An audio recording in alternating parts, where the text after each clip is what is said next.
2013. This was his second spaceflight to the International Space Station and third launch overall. He spent 171 days in space with Crew 9 and has a career total of 374 days in space. During his mission, he completed a spacewalk with astronaut Suni Williams.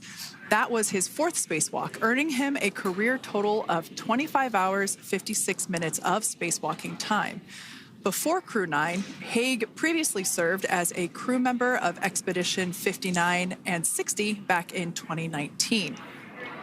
He flew with Alexei Ovchinin and NASA's Christina Koch. So this is his second time sharing the space station with Ovchinin. The Kansas native is a test pilot of a distinguished graduate of the United States Air Force Academy. Nick spent 5 months in Iraq in support of Operation Iraqi Freedom. He voluntarily transferred from the United States Air Force to U.S. Space Force in 2021 and is an active colonel. His wife, Katie, is a retired U.S. Air Force colonel, and they have 2 sons. NASA astronaut Suni Williams is a mission specialist for Crew 9. This was her third visit to the space station. She originally launched aboard Boeing Starliner spacecraft and arrived at the space station on June 6th. And it looks like we are beginning to get some views inside the spacecraft, overlooking the shoulders of the crew on board Dragon. We'll continue to bring you those views throughout the day and views throughout Splashdown this afternoon rather. But to jump back into a little bit more about Suni, she became an Expedition 71-72 crew member, and she logged 286 days in space on this mission. But she actually has a total of 608 days in space, the second most time in space by a U.S. astronaut. Former NASA astronaut Peggy Whitson ranks first for the U.S. with 675 days in space. She conducted 2 spacewalks and has completed 9 over the course of her career for a total of 62 hours and 6 minutes of spacewalking time. She ranks 4th on the list of cumulative time spacewalking by a female astronaut. And she has flown on 4 different spacecraft types, including the Space Shuttle, Soyuz, Starliner, and now Dragon. Previously, she served on Expedition 14 and 15 in 2006 and 2007, and again with Expedition 32 and 33 in 2012. She's a retired U.S. Navy captain and is a proud graduate of the U.S. Naval Academy. NASA astronaut Butch Wilmore is also serving as a mission specialist today. This is his third spaceflight and, just like Suni, logged 286 days in space. He conducted 1 spacewalk and completed 5 over the course of his career, earning him a total spacewalking time of 21 hours, 2 minutes. He's flown on 4 different spacecraft types throughout his career: the Space Shuttle, Soyuz, Starliner, and now Dragon. Previously, the Mount Juliet, Tennessee native served on STS-129 in 2009 and Expedition 41 and 42 from 2014 to 2015. Wilmore is also a retired captain in the U.S. Navy. And Alexander Gorbanov is a 3rd mission specialist serving on today's mission. Crew 9 was his very first spaceflight to the space station, earning him a total of 171 days in space over the course of his career. Gorbanov, along with Nick Haig, saw the arrival of 4 visiting vehicles and saw the departure of 4 as well. The duo orbited the Earth more than 2,700 times during their mission. Before his cosmonaut selection in 2018, Gorbanov worked as an engineer for a rocket space corporation and helped support cargo spacecraft launches from the Baikonur Cosmodrome in Kazakhstan. To prepare for upcoming events, Dragon is currently doing a couple of things autonomously. First, it's isolating the thermal control system fluid loops from the radiator.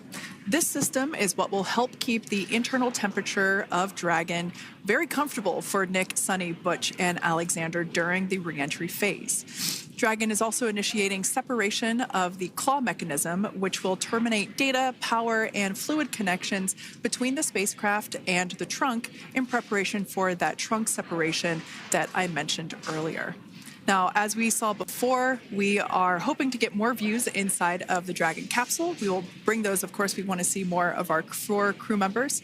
But now a bit more of the Dragon Freedom capsule. It has flown on several missions for NASA. It first launched April 27th, 2022. To the International Space Station on NASA's SpaceX Crew 4 mission. It was subsequently used for 2 private spaceflight missions to the space station for Axiom Space, Axiom Mission 2 in May 2023, and Axiom Mission 3 in January of 2024. And of course, Crew 9 launched last year, is September 28th. So yeah, a little bit about the Dragon Freedom capsule. Here, a view that we have once again between the shoulders of Commander Nick Hague, who is on the left-hand side of your screen there, and Mission Specialist Alexander Gorbanov there on the right. That's right, Kate. And the next major milestone that we're looking ahead towards this afternoon is claw separation. We're targeting that claw separation at 2:05 p.m. Pacific time this afternoon, so less than 10 minutes from now. Continuing to get some views inside Dragon Freedom. To the far left there is NASA astronaut Butch Wilmore, and as you can see, the crew is suited up in their space suits. They are suited up in what we call dynamic phases of flight. So when they launch, when they dock, when they undock, when they return back for splashdown. We might hear some call-outs on the loops about putting their visors down. That will happen just prior to deorbit burn. And you'll hear us pause when some of those communications happen. That's because we want to make sure that we are relaying the best information to you all, and so that you hear it as well. So if you do hear us pause, that is what we're doing. You also see they have their on there, and I know the gloves are pretty unique on the Dragon spacesuits, right? They're custom created? Yes, the spacesuit overall is custom fit for each astronaut. These gloves enable usage of the touchscreen panels that they have in front of them. We can't see it from this view, but that view we saw earlier between Alexander Gorbanov and Nick Hague, that is a touchscreen. It allows the crew to monitor everything that Dragon is doing, along with those tablets that they have there on their legs. So yeah, the spacesuit itself is intended to act as a mini spaceship, if you will, as once the visors are closed, it is able to maintain a pressure in the unlikely event of a depressurization event for Dragon. So there we can see those screens I was talking about. So there in the center, we've got the location tracker, as well as on the left-hand side, it's mapping out the operations that Dragon is executing. The crew has to remain well informed of all these things that Dragon is doing autonomously. That basically means that Dragon is flying itself. The crew has the ability to gain control of the capsule if necessary, but the capsule is essentially going to bring itself home. But of course, in order to be familiar with Freedom, SpaceX, deorbit sequence start in 5 minutes.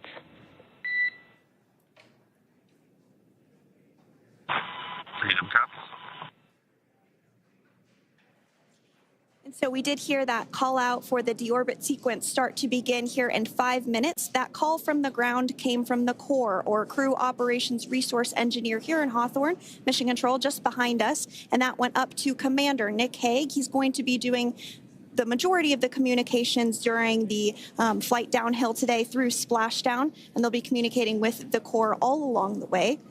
Now, we did mention that they are flying on Crew Dragon Freedom. The naming of spacecraft has gone all the way back to the very beginning of this human spaceflight program. This is a nod to Alan Shepard naming his spacecraft Freedom 7 during the Mercury program. And so the crew that first flew up on Freedom a few years ago had the opportunity to name this Dragon, and they named it Freedom. That was Crew 4 that was the first flyers on this spacecraft. It's also flown for Axiom Mission 2 and 3, and then, of course, today for Crew 9 as well. Yeah, actually, fun fact about this particular capsule, of those 4 missions that Sandra just mentioned, we have seen daytime splashdowns for 2 of those. Today will mark the 3rd of the third daytime splashdown. So there's something lucky about this particular capsule that gets daytime splashdowns. Nighttime is great because we can see even more clearly the capsule streaking through, but I personally love the daylight views because we really get even better views of the recovery team operations during that phase of the mission. Yes, absolutely. And if you follow along with our missions, you'll know that sometimes weather is a watch item when it comes to undocking and splashdown. We do splashdown in the water, so we want to ensure that parameters like wave heights and wind speeds and precipitation, lightning, all of that is looking good for the crew and the safety of those recovery personnel. And today the weather is just pristine. We got off of space station on the very first attempt. So I'm joking around and saying that it was because it was St. Patrick's Day and we got really lucky with the weather. I wouldn't disagree with that. Speaking of weather, we will be hearing from core probably around 2:20-ish. Typically, before we enter the period of loss of signal or LOS, we will hear an entry briefing from the core, the Crew Operations Resource Engineer, and they will deliver important information like updated anticipated splashdown and loss of signal times to the crew, as well as the wave height and wind speed. So we'll be standing by to listen in on those. Like I said, that will happen shortly after. Typically after trunk separation. I can't quite remember if it's before or after deorbit burn. It must be before. But in any case, we'll be hearing all of that coming from core. In fact, that individual is seated there in the room on your screen. That is SpaceX Mission Control in Hawthorne, California. That room is located just over our shoulders. And that is where Dragon operators are standing by on console, monitoring the progress of Dragon as it continues its way home.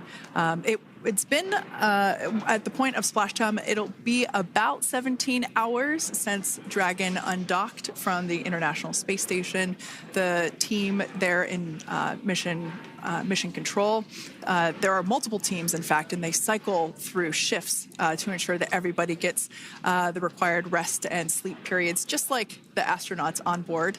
And that Crew Operations and Resource Engineer is seated there in the room, and that, like Sandra said, is the primary voice that we will be hearing communicate from the SpaceX team to the crew on board. That's right. And so it looks like we're about 3 minutes or so from the claw separation portion of today's flight. The claw is a portion on the spacecraft that holds the trunk to Dragon.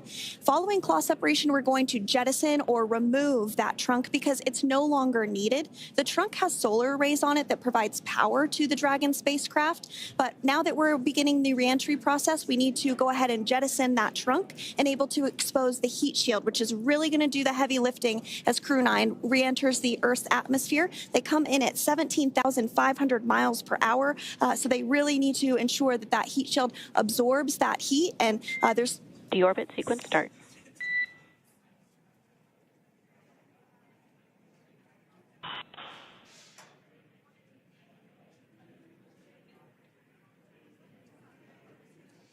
And so we did just get communications there that the deorbit sequence start has begun. So here in just a couple minutes from now, we expect to hear information or a call back about the claw separation having begun. And again, that kicks off that trunk separation portion that I was discussing to remove that, expose the heat shield, and then eventually we'll have the deorbit burn. And we'll continue to walk you through all of these milestones as we approach them ahead of our splashdown at 2:57 p.m. Pacific time this afternoon, off the coast of Tallahassee, Florida. Yeah, we're very excited to bring the Crew 9 crew home. Sandra, we were talking about the trunk separation. That trunk is on a trajectory that will re-enter in the atmosphere and break up upon that re-entry. The heat shield itself is one of my favorite parts of the Dragon capsule.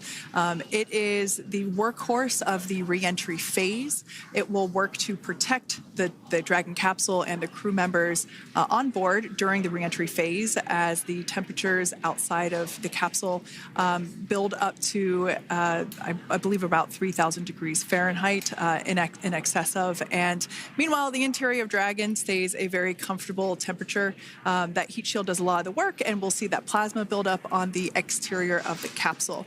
As a result of the plasma that builds up, we will lose communications with the crew. This is known as loss of signal, or LOS. This is roughly a 10-minute period on average, even less than. I believe today it is probably about 6 or 7 minutes long.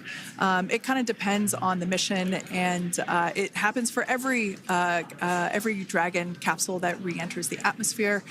Due to that plasma buildup, we're not able to communicate or command the capsule, so we stand by while we wait to regain communication after we pass through that period of loss of signal and get what's known as AOS, or acquisition of signal. Continuing to stand by for claw separation, and then we'll look towards trunk separation. It'll be just about a minute or so after that. That happens pretty rapidly in succession. Some of our milestones will take a little bit longer throughout the day. For example, we will have a deorbit burn after that will take about 7.5 minutes and helps get Dragon set up in the right trajectory to splash down in the Gulf off the coast of Florida. So continuing to stand by for claw separation.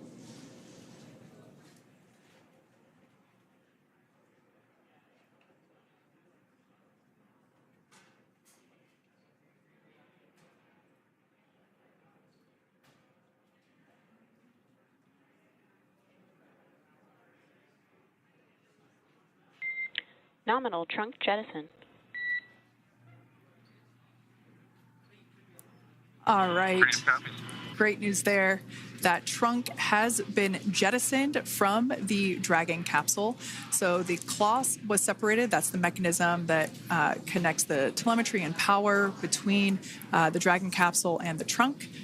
In order to expose the heat shield underneath Dragon, we had to jettison that trunk, and so we just got confirmation that that has happened. So that is great news. Basically means that telemetry is looking good, and that the nitrox system is primed for cabin and suit cooling, and the heat shield, like I said, is now exposed and ready for atmospheric re-entry. The trunk served its purpose by gathering energy from the sun through its solar cells and converting that to battery power. Since we separated the trunk, we can't generate any more new power, but we really don't need to since we're coming home and Dragon has enough battery power already stored. Now, up next, the final steps that Dragon will perform prior to re-entry: the slew, or the maneuver to deorbit burn attitude, and then the deorbit burn itself. This deorbit burn is the last time that the forward Dracos, which are the 4 thrusters located on top of the spacecraft under the nose cone, it's the last time that they will ignite. The deorbit burn will place Dragon on a precise trajectory to return to the splashdown zone off the coast of Florida, off the coast of Tallahassee, Florida, and that will last about 7.5 minutes once it starts. And so deorbit burn is targeted for 2:11 p.m. Central Time, so about 2 minutes from now. As we mentioned, it's going to last about 7.5 minutes, again, helping to get Dragon into the precise trajectory to ensure that splashdown occurs in the area that was calculated and where the recovery team is already in place, ready to support splashdown operations today. The recovery vessel Megan is the ship that is going to be utilized today, and we also have what is called fast boats that go out first to check the spacecraft and make sure everything is looking good before the recovery vessel Megan approaches. So that whole recovery process takes about an hour, I would say, from the time the crew splashes down to the time they're on the boat and the crew gets out of the capsule. And we'll continue to bring you live coverage through every step of the way today as Crew 9 returns home. Indeed. Now, let's take a little bit of a closer look at Dragon. One of the great things about being close to the space station is that we can use space station cameras to look at Dragon. But now that Dragon is on its way home, we don't have those external cameras. So here's an animation of what the capsule looks like. We've got the pressurized section, the capsule on the top.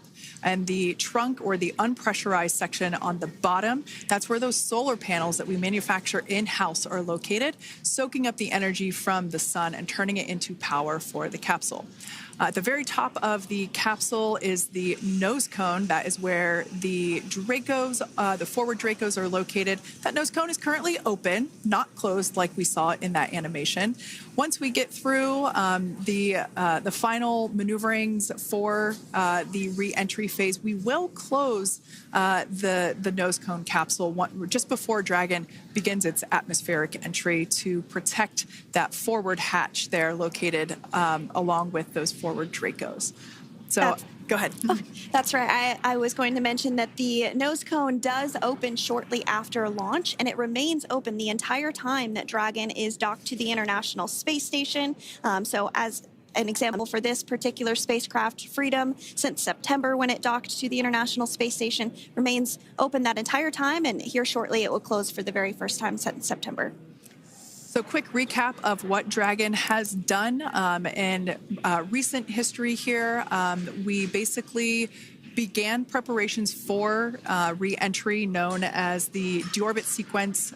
So Dragon released the trunk. As we said before, we separated the claw, we released the trunk. It next will slew to the deorbit burn attitude. Slew basically meaning maneuver, so it will position itself correctly to execute that deorbit burn. We want the heat shield side to be facing forward, or first, if you will. We want that to be the leading edge of the Dragon capsule, as that heat shield is meant to basically be an ablative material for the heat that it will incur. Once we complete that deorbit burn attitude slew, we will initiate the deorbit burn itself. That will last for several minutes, expecting that to be to start here any moment now, actually. And then it will go until about 2:18 p.m. Pacific time or 5:18 p.m. Eastern time. And I did hear confirmation that deorbit burn is underway. As we mentioned, it's about a 7.5-minute burn. So within the last 10 minutes, Dragon has jettisoned its trunk and initiated the deorbit burn just seconds ago. As mentioned earlier, for those operations, NASA and SpaceX closely coordinate with the United States Coast Guard to establish a safety zone to ensure public safety and for the safety of those involved in the recovery operations, as well as the crew on board the returning spacecraft.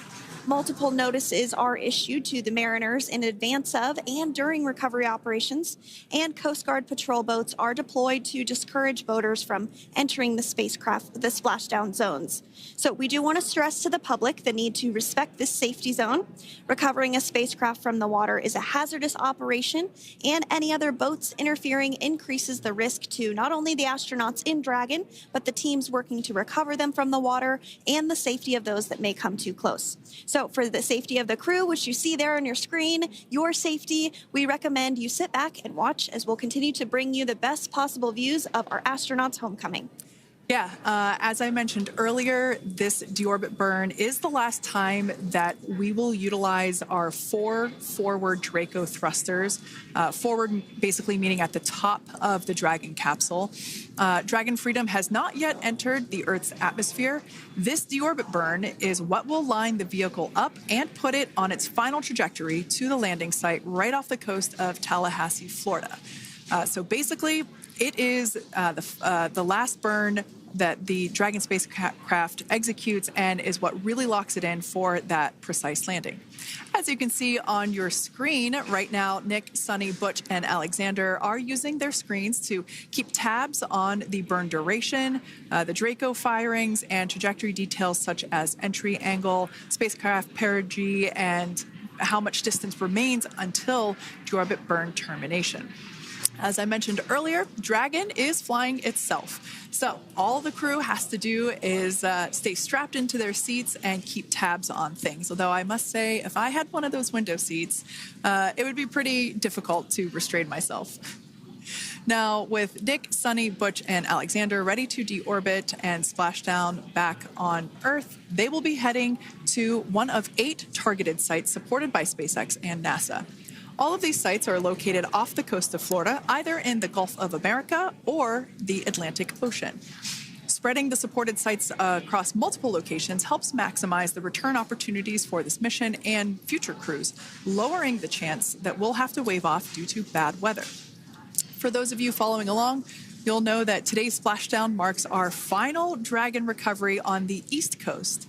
After 6 great years of successful recovery operations off the East Coast, we'll be moving all Dragon recovery operations back to the West Coast. And as always, NASA and SpaceX jointly select our splashdown location. And for today, the prime recovery site is off the coast of Tallahassee, Florida. The selection process works with a lot of different variables, including the space station's orbital trajectory or path that it follows, what landing sites are available and have favorable weather, how much free flight capability Dragon has for the trip home, and the sleep schedules for the returning crew members, as well as, of course, the big one, the weather. We'll start with calculating daily return options based off of the space station's current orbit and Dragon's capabilities to maneuver and line up for re-entry. The time from undock to landing at the primary site can vary from less than 6 hours to more than 39. Getting home the quickest comes with some obvious benefits, but we always have to make sure the crew is properly rested for dynamic operations, preventing us from scheduling 20-plus hour days for them, of course. Trajectory and ballistic experts provide the daily opportunities that would line up Dragon with the 7 landing zones and split them into what we call ascending and descending opportunities. Dragon uses its Draco thrusters after leaving station to execute a series of altitude-lowering maneuvers and to line up with the selected primary site. It can also change to different alternative sites while in a free flight if sudden weather moves in that we may need to avoid. So, as we mentioned, weather is something we're constantly looking at, making the final call to proceed about 2.5 hours before the crew undocks. So, for the Crew 9 return, we looked at a number of weather items. Some of the obvious ones are no rain or a chance of lightning in the recovery zone, both for the safety of the crew inside Dragon and the recovery teams in the water. And we're also looking for wind speeds to be less than 15 feet per second or about 10 miles per hour, and relatively calm seas so that we can safely execute recovery operations, which includes landing a helicopter on the recovery ship to fly Nick, Sunny, Butch, and Alexander back to Florida. Once Dragon began flying today, we had a number of additional checkpoints to either proceed towards the primary site, head to the alternate, or select a new zone based on real-time weather data. These checks happened all the way up until we were in the final hours before the deorbit burn, which has just about a minute or so left in it. And this is the last burn in the trip home that commits Dragon to re-entering the Earth's atmosphere. Now, we are currently waiting to conclude the deorbit burn. We've got less than a minute until that finishes. We will expect to hear a call out for nominal burn, which will confirm completion of that deorbit burn for Dragon Freedom.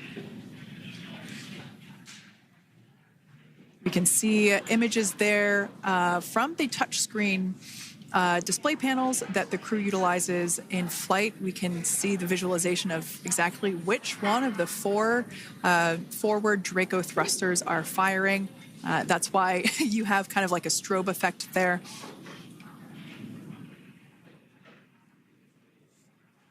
And if you're just joining us, you are looking at live views of the Dragon Freedom. On your left is Commander of Crew 9, Nick Hague. To his right is Roscosmos cosmonaut Alexander Grabenkin. And also in Gorbunov, that is Alexander Gorbunov. And then also in the capsule today is NASA astronauts Sunny Williams and Butch Wilmore. We're awaiting confirmation that their deorbit burn is complete, which is the last burn that's going to help set them up on a trajectory to splashdown off the coast of Florida. Deorbit burn complete. Performance nominal. Nose cone closure initiated. Freedom copies. All right, excellent news there. We heard the words we were looking for, nominal burn. So that means that that deorbit burn was successful and nominal, meaning as expected. And we're now beginning to close the nose cone in preparation for atmospheric reentry. So in the background, Dragon is currently inhibiting those forward bulkhead Draco thrusters that we just used to complete the deorbit burn, ensuring it's safe to latch the nose cone shut for re-entry. Also, the vehicle has initiated the nitrox suit purge, which will help keep Nick, Sunny, Butch, and Alexander cool and comfortable during re-entry, which is coming up in about 20 minutes from now. At this point, the nose cone is closing and protecting the forward hatch for re-entry, and the crew are using their screens to continue to monitor the locking of the nose cone, which is done by a set of hooks. And as we mentioned earlier, that nose cone has remained open since September, so this is the first time it's closing in a few months.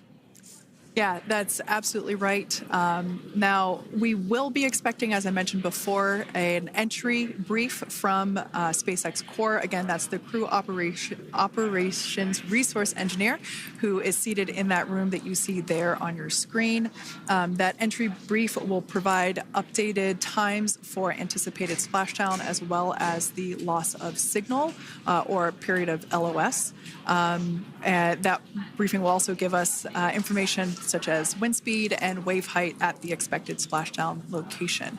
But all in all, everything has been great today. All events have been executed on time as expected, and we are looking forward to a splashdown of the Crew 9 crew at about 5:57 p.m. Eastern Time or 2:57 p.m. Pacific Time. Between now and then, things are going to start moving quite quickly. In fact, if anything, this will have seemed like the slower part of the reentry phase. We're going to go through, like I said, that period of loss of signal or LOS. That period is a few minutes long where we are unable to communicate or command the capsule due to the plasma that builds up on the exterior of the capsule. That period, like I said, lasts for a couple minutes. You will start to hear SpaceX Core hail the Crew 9 crew a little bit earlier than expected because we, in the past, have actually regained communications a couple minutes earlier than initially anticipated. So we'll go through that period of loss of signal, that entry period, that specifically when when the Dragon spacecraft is re-entering through the atmosphere. Approximately at about 18,000 feet when the capsule is traveling at 350 miles per hour. We will see our first views of parachutes for the day. It's one of my favorite moments of return sequences is when we get to see the drogue parachutes. We'll see the drogues come out. Those drogues will help slow the vehicle down to about 119 miles per hour. And then that is when the main parachutes will come out from the Dragon spacecraft and then ultimately end in splashdown. And we are hearing confirmation that the nose cone is closed and everything was nominal or as expected with that closure. So as we begin the second half of entry, Dragon is now beginning to inject cooled nitrox into the air being delivered to the spacesuits worn by Nick, Sunny, Butch, and Alexander. Again, this is what will allow the crew to remain comfortable while external temperatures reach 3,500 degrees Fahrenheit as they re-enter the Earth's atmosphere. So the heat shield is pointing forward, leading Dragon to the landing site. Yeah. Now, speaking of the heat shield, Dragon's primary heat shield is comprised of PICA 3.0, which stands for Phenolic Impregnated Carbon Ablator. The first-gen PICA was initially developed by NASA for studying and sampling comets within our solar system. SpaceX partnered with NASA to develop PICA X, which was the second-generation product used on all Dragon 1 cargo resupply service missions that resupplied the International Space Station on 20 missions. PICA 3.0 was developed specifically for use on Dragon 2 crew and cargo with enhanced structural and thermal capabilities that allowed the heat shield to be even more effective in the way that it utilized the ability to make that heat ablevate as it goes through the Earth's atmosphere.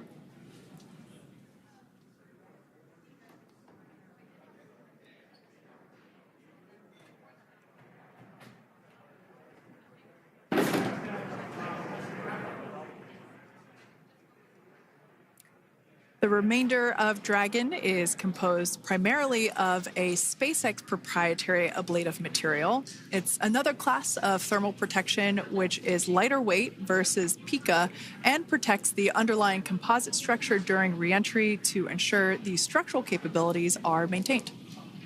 While Dragon will experience temperatures well over 3,000 degrees during peak reentry conditions, the characteristics of the thermal protection system coupled with the environmental control and life support system in the pressurized interior will ensure that Nick, Sunny, Butch, and Alexander stay cool and comfortable during all phases of reentry through Splashdown. Now, if you've just recently joined us, we hope to regain views of our crew members inside Dragon Freedom, but we don't have those available at the moment due to ground station coverage. So we will bring those back to you as soon as we can. Now, after Dragon Freedom has re-entered the Earth's atmosphere, a series of parachutes will deploy to slow the crew's descent. First will be the 2 drogue parachutes, followed by the 4 main parachutes, and those will guide Dragon to its first contact with Earth since it launched back in September. Dragon will automatically deploy these parachutes when different pressure and positioning sensors on the spacecraft detect that they're at the right speed and altitude. Vehicle velocity at drogue deploy is approximately 350 miles per hour, and they deploy at about 18,000 feet. Now, when the vehicle velocity at main deploy is approximately 119 miles per hour, and they deploy at about 6,500 feet. When Dragon splashes down in the water, the vehicle velocity will be about 16 miles per hour, so you can really see how those parachutes help to slow down the crew inside the capsule. The highest G-load the crew is expected to experience today is about 3 to 5 Gs. Yeah, when you think about really fun roller coasters, they're about in that range. So I'm sure that our crew on board will be well equipped to experience those Gs. It's nothing for them. They go through much more intense training. And so we are continuing to make our way through a number of milestones today. We did have trunk separation. Freedom, SpaceX. Nose cone is secure for entry. Freedom copies.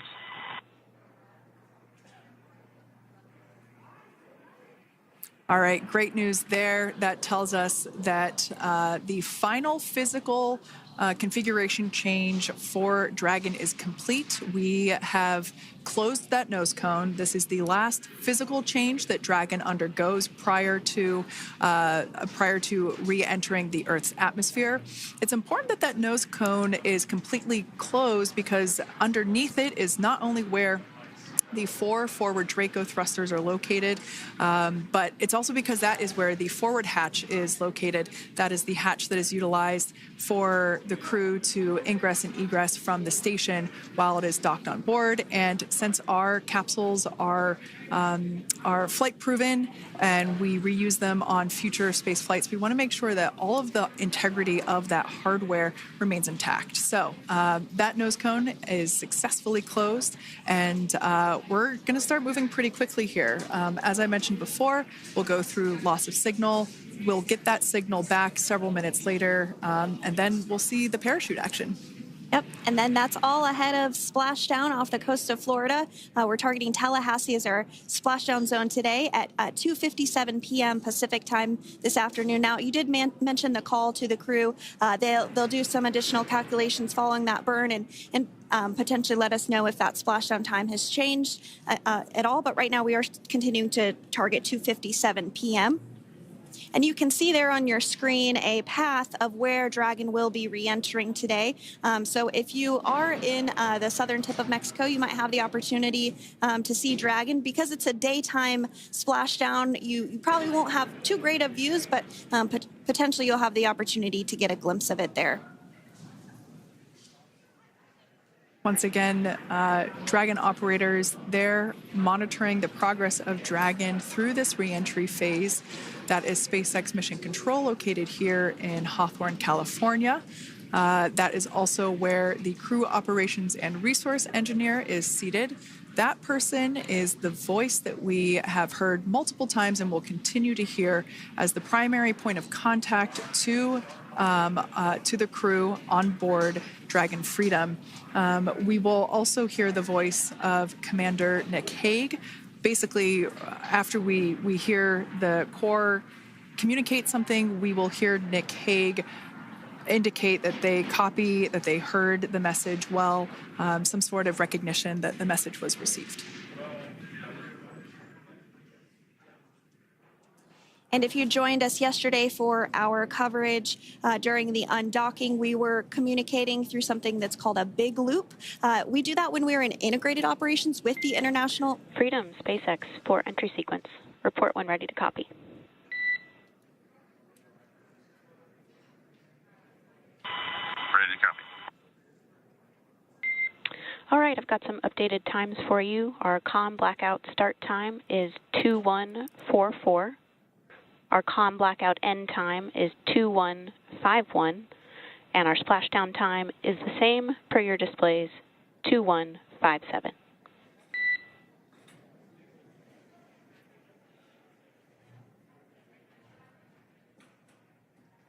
Okay. Understand comm blackout start 2144, stop 2151, splashdown per display. That's a good readback. And with that, please report when tablets are secured behind the elastic bands, restraints are tight, and visors are down. And copy, Wilco.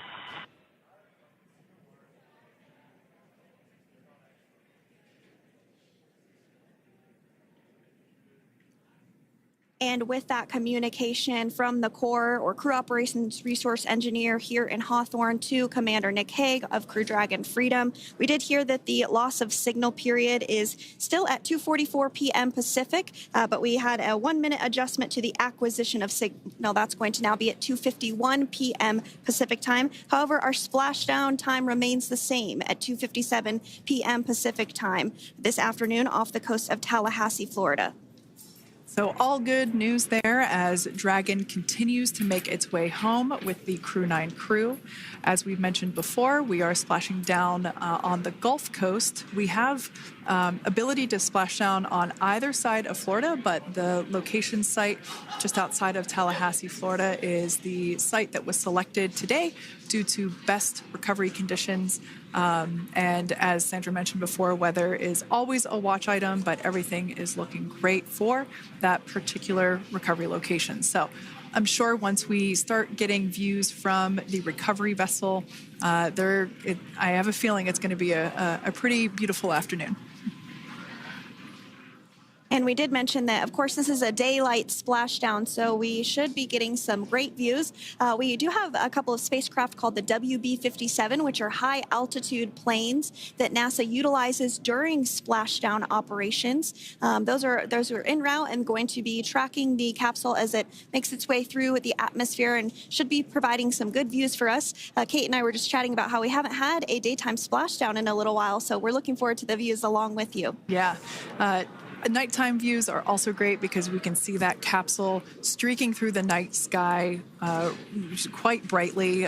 So like Sandra, you said earlier, daylight will be a little bit less bright, but we will definitely be able to see the SpaceX recovery team operations much clearer. I could also imagine it's probably a little bit easier for the team themselves to do their work in daytime than at nighttime. We'll see them rush in really quickly with a couple of fast boats as they begin the initial safety checks and sweeps of the Dragon capsule, while also retrieving the parachutes from the surface of the ocean. The recovery vessel, the main recovery vessel, will continue to make its way closer to the Dragon capsule. It is stationed a couple miles away from the actual recovery location, the splashdown location, for obvious safety purposes. So it takes a little while for that vessel to make its way over, but once it's closer, we'll have even better views of those recovery operations. And you may be wondering why sometimes we splash down in the daytime versus the nighttime.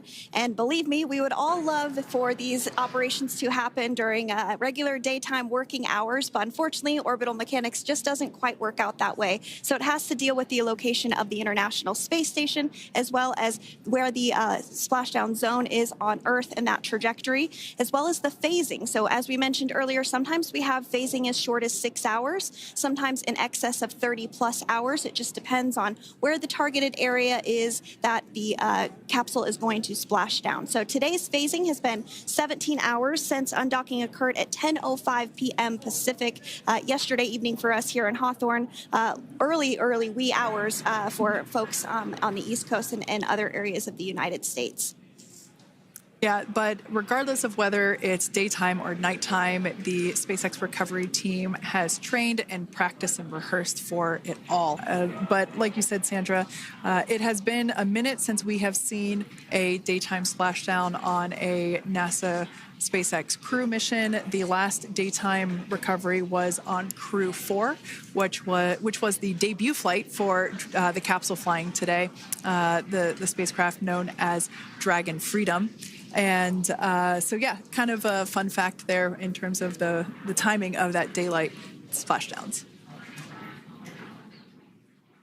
Once again, standing by for more communication with the crew. The next event that we have coming up is the start of that period known as loss of signal. That is the period still expected at 2:44 p.m. Pacific time. This lasts for several minutes while the capsule is making its way through the Earth's atmosphere. The heat shield located at the bottom of the capsule, really doing all the work at that point in time in terms of using the atmosphere to slow the capsule down from its orbital speeds of 17,500 miles per hour. Our tablets are secure, restraints are tightened, visors down. We are configured for entry. Freedom, I copied. Tablets are secured, restraints are tight, and visors down.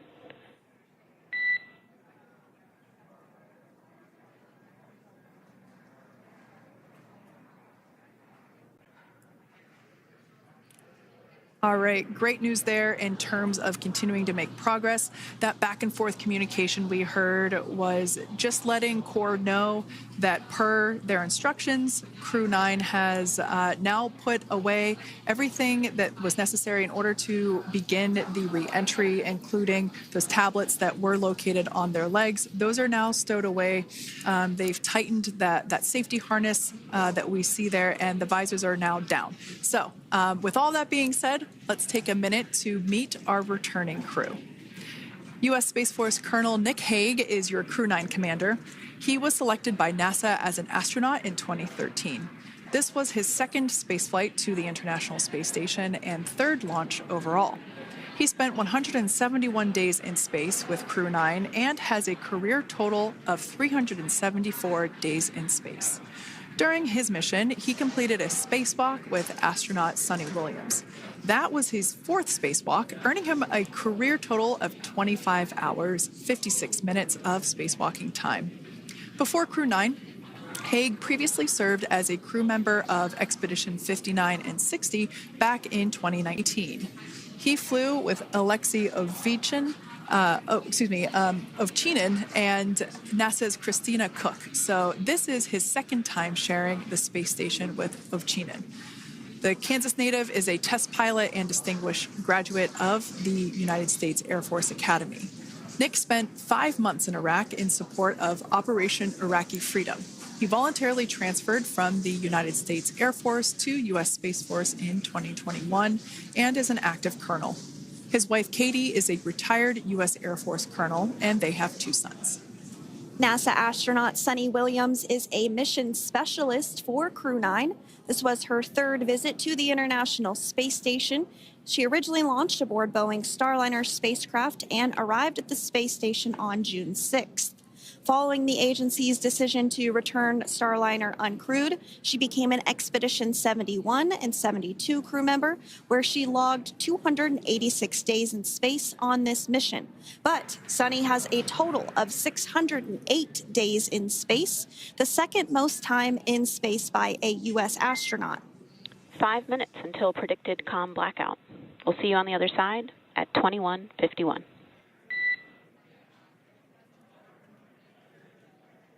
Talk to you soon. And with that call out from the crew operations resource engineer to Commander Nick Hague, letting them know that everything is looking good ahead of the loss of signal period.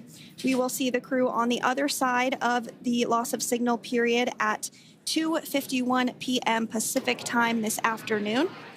Continuing on about Sunny Williams, who has a total of 608 days in space, the second most time in space by a U.S. astronaut.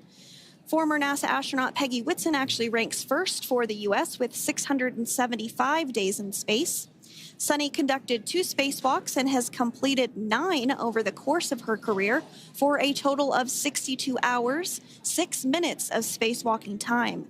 She ranks 4th on the list of cumulative time spacewalking by a female astronaut, and she has flown on 4 different spacecraft types, including the Space Shuttle, Soyuz, Starliner, and now Dragon.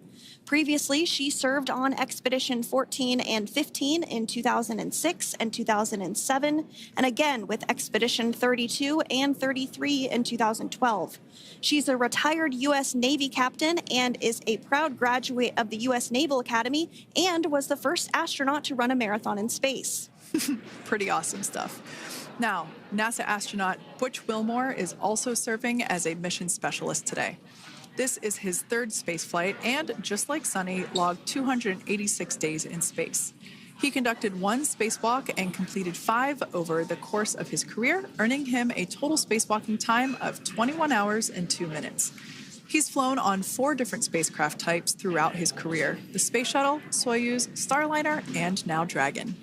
Previously, the Mount Juliet, Tennessee native served on STS-129 in 2009 and Expedition 41 and 42 from 2014 to 2015. Wilmore is also a retired captain in the U.S. Navy. Next up is Alexander Gorbunov, who is the 3rd mission specialist serving on today's mission. Crew 9 was his first space flight to the space station, earning him a total of 171 days in space over the course of his career. Gorbunov, along with Nick Hague, saw the arrival of 4 visiting vehicles and saw the departure of 4 as well. The duo orbited the Earth more than 2,700 times since September. Before his cosmonaut selection in 2018, Gorbunov worked as an engineer for a rocket space corporation and helped support cargo spacecraft launches from the Baikonur Cosmodrome in Kazakhstan.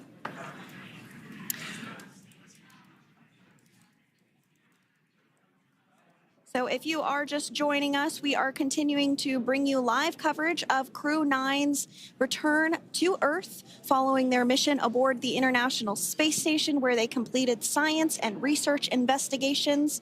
We are targeting splashdown off the coast of Florida at 2:57 p.m. Pacific time. The next major milestone that we'll look ahead towards is what we call loss of signal, or LOS, when we won't have communications with the crew because they will be re-entering the Earth's atmosphere. And during this process, there is plasma that builds up around that heat shield, so we are not able to communicate with the crew, but we are anticipating to regain communications with the crew at a short time from now at 2:51 p.m. Pacific time today.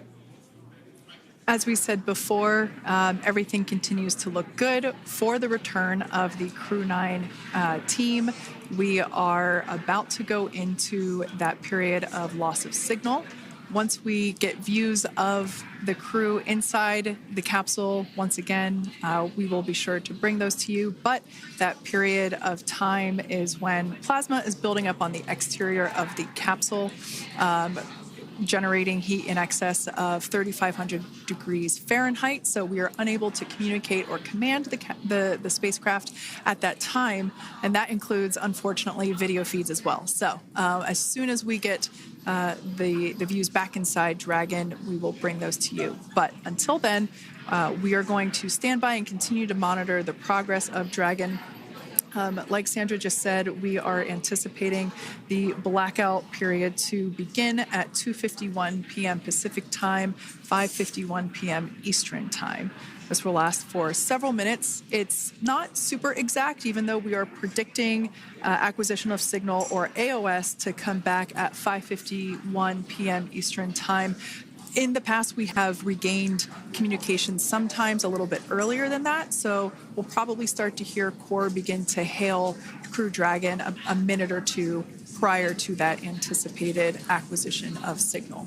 But right now, Nick, Sunny, Butch, and Alexander are seated in their seats inside Dragon Freedom. Their visors are down, and they have put away or stored the tablets they had located on their upper leg to monitor Dragon's progress. Now they will be utilizing the touchscreen displays where the current operation and future operations will be displayed as they are able to monitor Dragon's progress continually. As I said before, Dragon is autonomous, meaning it is flying itself. So the crew stands by and monitors, and those touchscreen displays are what will be allowing them to do so and prepare for events such as parachute deploy. And while on board the International Space Station, Nick, Sunny, Butch, and Alexander contributed to over 900 hours of science and research investigations, which is really the key purpose of the International Space Station. Now, the International Space Station is celebrating a major milestone this year, where they will be celebrating 25 years of continuous human presence in November. So if you're younger than 25 years, you've never known a day where there hasn't been a human living and working aboard the International Space Station, contributing to key science and research investigations that impact our lives here on Earth. There's research being done on Parkinson's, on osteoporosis, on cancer research, and a variety of other studies. Additionally, the microgravity laboratory provides a jumping off point for us as we venture back to the moon and onto Mars through longer duration space flights. One such example that the crew worked on during this mission was an alternative exercise device. In microgravity, the crew has to exercise for about 2 hours a day because they're not having the effects of gravity on their body. So to prevent bone and muscle loss, we counteract that with 2 hours of exercise per day. On board the International Space Station, they have 3 ways in which they can exercise. They have a bike, they have a treadmill, and they have a similar to a weightlifting machine that counteracts the microgravity environment. But a particular experiment that this crew tested out was a combination of all 3 of those in one smaller device. And this is really critical as we continue on to the moon, Mars, and beyond, because space is really important in spacecraft. So if we have something smaller that the crew might be able to utilize, that can potentially help us venture out even further into the solar system. So science is really the name of the game when it comes to the International Space Station. Some of the other science highlights that took place during this increment that are particularly interesting to me was we had the first wooden satellite that was deployed. This is a study to see if other materials might be more resourceful or renewable in space. So I'm really excited to see the results of that one as well. Additionally, we had a couple of spacewalks that took place to not only provide maintenance to the International Space Station, but also where we swabbed the outside of the space station near vents to see if any microbes that we all have microbes on us, to see if any of those could survive in the harsh environment of space, which again is very important for us to know and understand as we continue to the moon, Mars, and beyond. Very exciting stuff. Now, at this point, we have now entered the communications blackout period for the Dragon spacecraft. This lasts approximately 7 minutes due to plasma formation around the spacecraft itself. During this time, no vehicle telemetry is received by mission control or the recovery team, and no external commanding of the vehicle or voice communication is possible. But as a reminder, Dragon is designed to fly itself. During reentry, the vehicle will be slowing down from orbital velocity, which is approximately 17,500 miles per hour. The top temperature that Dragon will experience upon reentry is 3,500 degrees Fahrenheit. This blackout period, as I said before, we expect it to last about 7 minutes today, concluding at 5:51 p.m. Eastern Time or 2:51 p.m. Pacific Time. We, right there, have our first view of Dragon Freedom coming home to Earth. And that view is from the WB-57, which is one of NASA's high-altitude planes that is tracking. Now, because of the way that this camera is configured, it does look like it is dark, but it is indeed daytime, and you're beginning to see that plasma trail as Dragon re-enters the Earth's atmosphere. All of that is expected. We are anticipating an acquisition of signal around 2:51 p.m. Pacific Time, so just minutes from now, and you may hear the core begin to hail out or call Dragon for communications and see if we can potentially get communications with them a little bit earlier. Following this, we'll have two events in rapid succession. We'll have the drogue parachutes deploy at 2:53 p.m. Pacific, followed by the mains just 1 minute later at 2:54 p.m. Pacific Time, ahead of a splashdown at 2:57 p.m. Pacific Time off the coast of Tallahassee, Florida.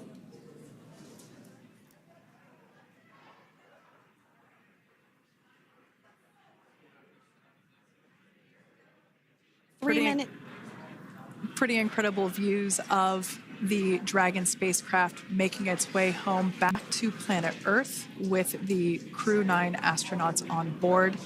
Once again, this view is coming from the WB-57 plane. That heat shield we can see doing magnificent work as it works to... Freedom, SpaceX, comm check.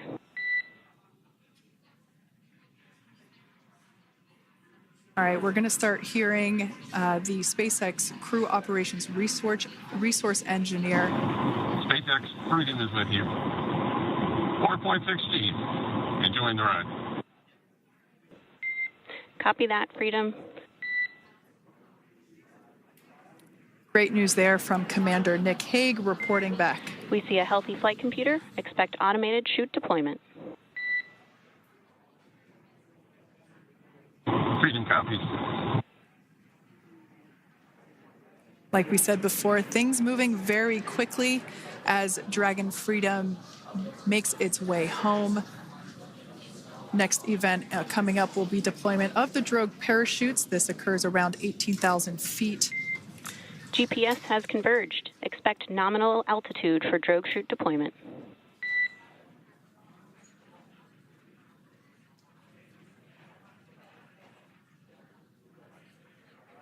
We're about 2 minutes away from deployment of those drogue parachutes.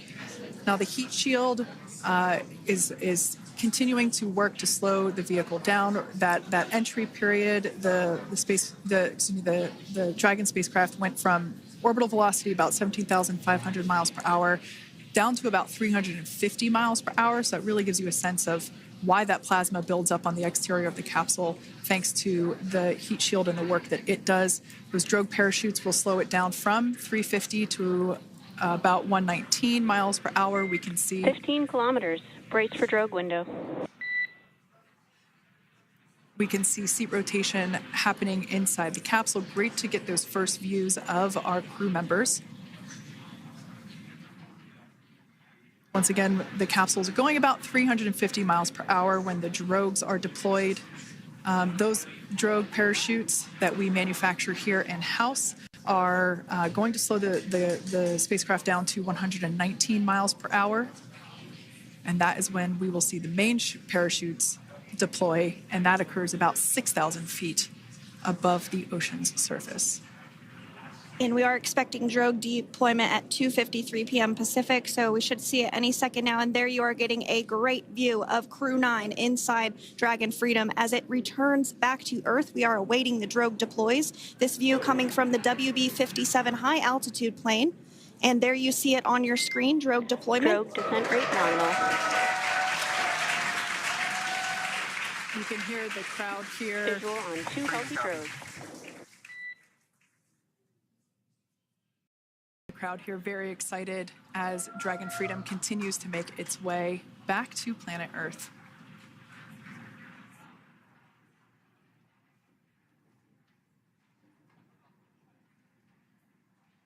Next up, we'll stand by for the main deployment of the parachutes. The mains are quite a bit larger. You'll be able to notice the difference on your screen once they deploy, and they continue to ensure that the Dragon spacecraft slows down even further. As we mentioned, Freedom will be traveling 16 miles per hour when it splashes down off the coast of Tallahassee, Florida, here at 2:57 p.m. Pacific time this afternoon. And there we go. We have visual on 4 healthy mains. That view was from inside. Freedom copy. And That view was from inside one of the buckets where the parachutes are located. So we see a great view there of the reefing on those parachutes. And as those main parachutes begin to inflate fully, 4 beautiful, healthy mains. Now awaiting visuals of Splashdown. Freedom 1000. We'll start to hear Commander Nick Hague. Copy, 1000. As we heard right there, Commander Nick Hague will be calling out the altitude of the Dragon capsule from here on out. Landing in water is simpler and provides more margin against unlikely parachute issues. You can see those parachutes continuing to slow the Dragon capsule down. And if you're just joining us, you're looking at 800 meters. a live view of Crew 9, just minutes away from splashing down off the coast of Tallahassee, Florida. Splashdown 2 minutes from now at 2:57 p.m. Pacific. We do have 4 healthy mains really doing the job there. Just breathtaking views of a calm, glass-like ocean off the coast of Tallahassee, Florida. Crew 9 just minutes away from splashing down. This is really such an incredible shot. Copy, 600. That was a live view from our recovery vessel, Megan, which is stationed a couple miles away from the splashdown site. We can see the crew there using their restraints as resting places for their arms. They were just in space moments ago, so their arms were able to float freely. 400 meters. This is a gorgeous bluebird day here that we have for the splashdown of Crew 9.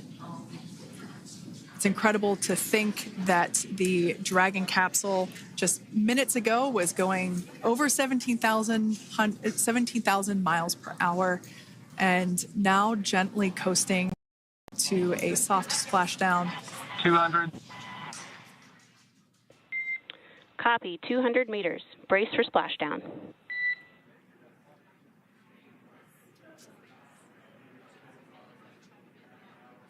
As you can see there on your screen, continuing to monitor progress of the Dragon spacecraft.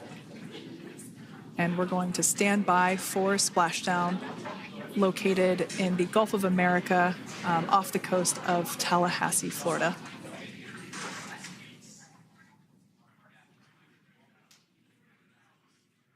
And splashdown. Crew 9 back on Earth.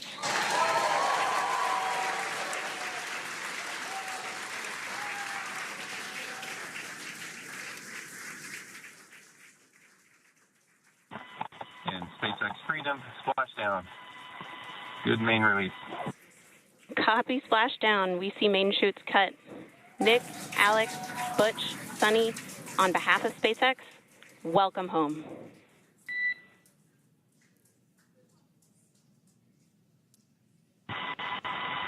It is an amazing, what a ride. I see a capsule full of grins ear to ear.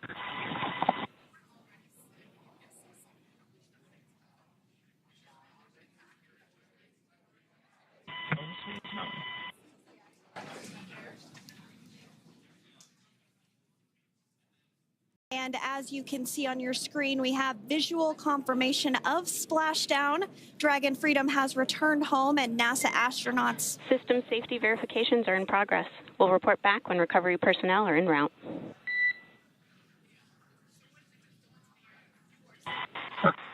Understand.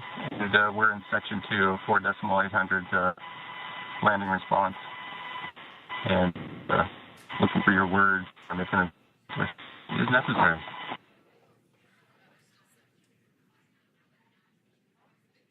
In the distance, we can see the recovery vessel making its way.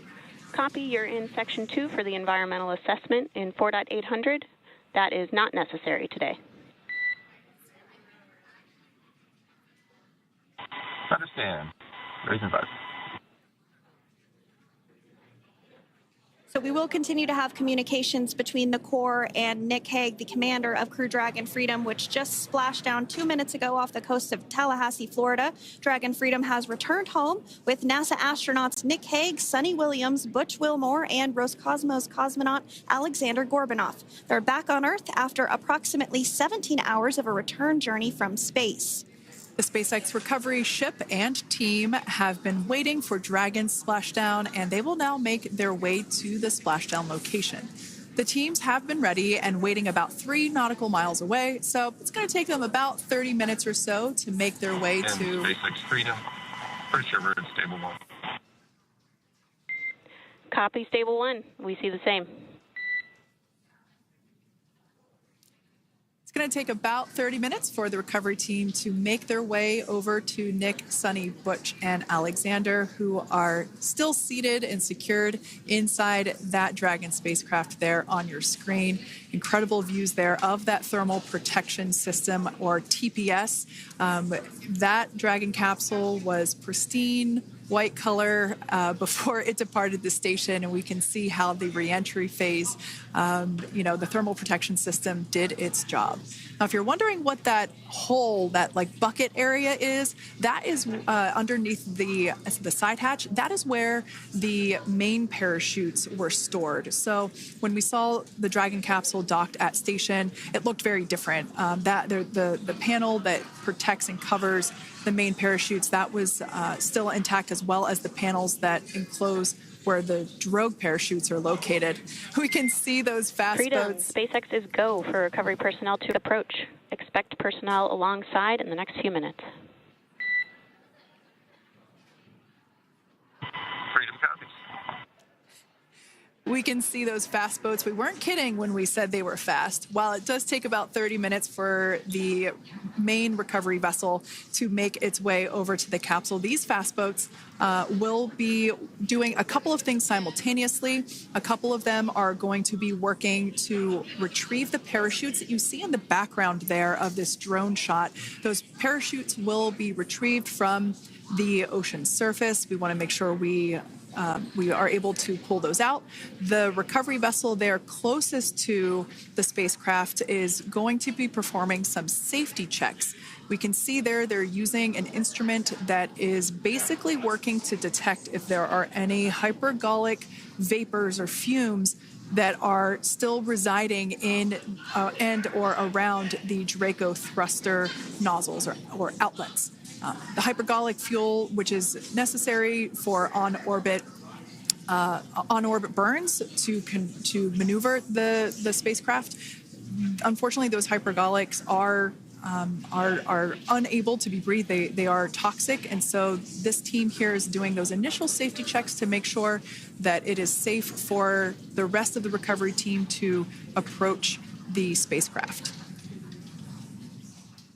They're also checking to make sure that any residuals from the pyros are safe and are not going to cause any issues. We can see the team working their way around the spacecraft to do these these sniff tests on all of those Draco thrusters. And as we continue to await the recovery of our Dragon spacecraft with NASA astronauts Nick Hague, Sunny Williams, Butch Wilmore, and Roscosmos cosmonaut Alexander Gorbanov inside, Dragon has autonomously completed several steps to safe itself following splashdown. We are continuing to see Dragon in what is known as Stable 1 configuration. That's kind of the ideal configuration following splashdown. It's upright, and the Dragon capsule is in the right configuration for it to be hoisted into the recovery vessel Megan, which you do see a little ways off in your screen approaching. Dragon will continue to remain live on air with you through that recovery process, all the way through the point where the crew is extracted from the Dragon spacecraft. Now, if you are just joining us, the mission has gone smoothly so far. Dragon successfully splashed down off the coast of Tallahassee, Florida at 2:57 p.m. Pacific, 5:57 p.m. Eastern Time this afternoon. Approximately 17 hours prior to splashdown, Dragon autonomously undocked from the International Space Station, completed a series of departure burns, jettisoned its trunk section, and performed its final burn, the deorbit burn. This placed the Dragon spacecraft on a trajectory toward Tallahassee, Florida. Dragon successfully re-entered the Earth's atmosphere, followed by deployment of its parachutes to slow the spacecraft down to a gentle splashdown. We're now going to follow the Freedom. Hypergol sweeps and unfired ordnance checks are nominal. Rigging is in progress. Approximately 25 minutes until capsule lift. Stand by for PMC with SpaceX flight surgeon. Copy. And so what we did just hear there was communications that those hypergol checks were complete. They didn't find any of that upon those checks, so we'll continue to move through the timeline. Next up is a process called rigging, which you see happening right now on your screen. This is when a SpaceX recovery personnel actually works to climb aboard the capsule and work through procedures ahead of lifting onto the nest of the recovery vessel Megan. We heard it's going to be about 25 minutes or so until that lift actually takes place.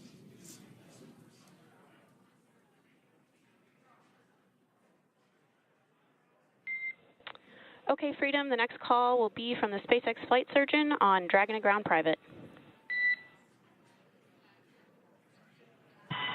Understand. Thank you. callouts there indicating that the crew will have the opportunity to do a quick check-in with the SpaceX flight surgeon. This is standard procedure for every Dragon spacecraft when it returns to Earth. It's just an initial check-in, make sure everybody is doing okay. They will also have another check-in with the flight surgeon once they are on board that recovery vessel that you see there in the background.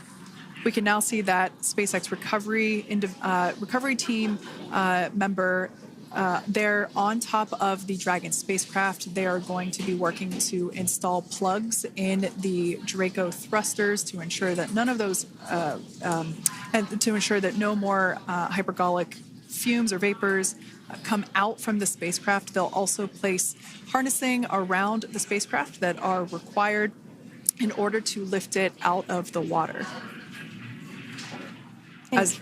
Go ahead, Sandra. Continuing to get some views of the recovery personnel, both the main recovery vessel Megan, as well as some of those fast boats that we've discussed previously. It looks like just a beautiful day there out off the coast of Tallahassee, Florida. Weather was pristine. We were able to get undocked from the International Space Station as expected at 10:05 p.m.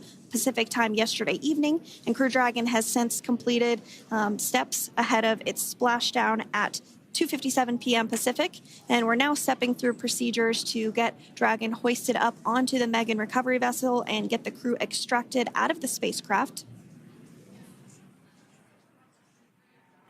And you did see some of the parachutes that were near the spacecraft. Upon detection of landing, Dragon automatically releases those main parachutes to prevent wind from pulling the spacecraft.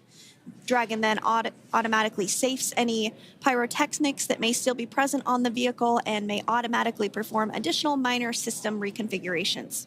The astronauts will remain seated and in their suits at this point, but the onboard air conditioning keeps things temperature controlled inside the spacecraft so the crew remains comfortable, and the communication systems... Freedom, SpaceX, ComCheck. SpaceX, this is Freedom. We have loud and clear. Copy that, Freedom. Have you loud and clear as well, and Dragon to ground is no longer private. Understand. Thank you. As we saw there on the screen, we have a couple of fast boats in the recovery fleet that have quickly moved into the splashdown location. They are being followed by one of the main recovery vessels, which will move into position upwind of the spacecraft. The two fast boats have very specific roles.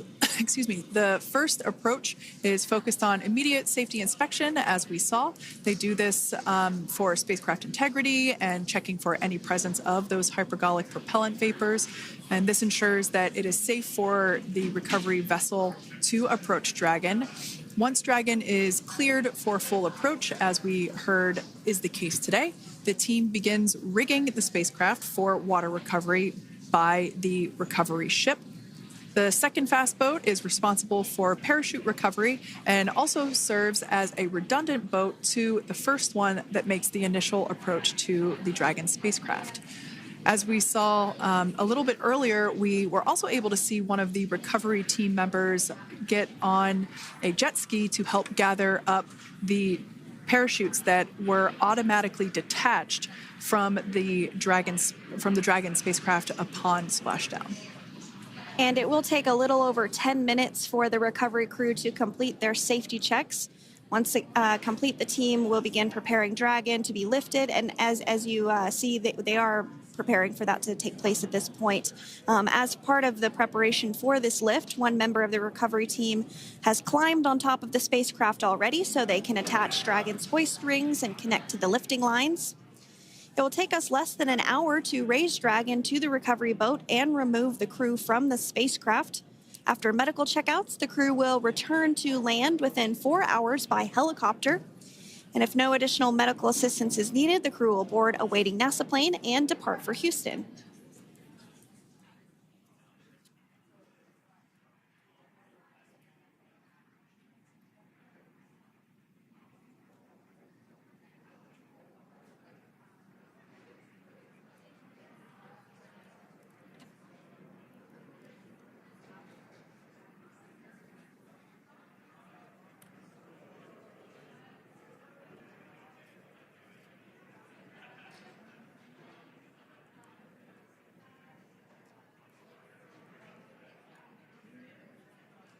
And as we continue to await Dragon to be hoisted up onto the ship, we have a very special treat. NASA Public Affairs Officer Jaden Jennings, who is actually on the recovery vessel and had a bird's eye view of the splashdown today. Jaden, how are you? How was the view from the recovery vessel? Hi, Sandra. How do you hear me? I've got you loud and clear, Jaden. It's so great to hear you. Awesome. So Splashdown, Sandra, was nothing Freedom, short of be advised. spectacular. We are transitioning the forward link. Comm will be unavailable for approximately 5 minutes. Freedom comes.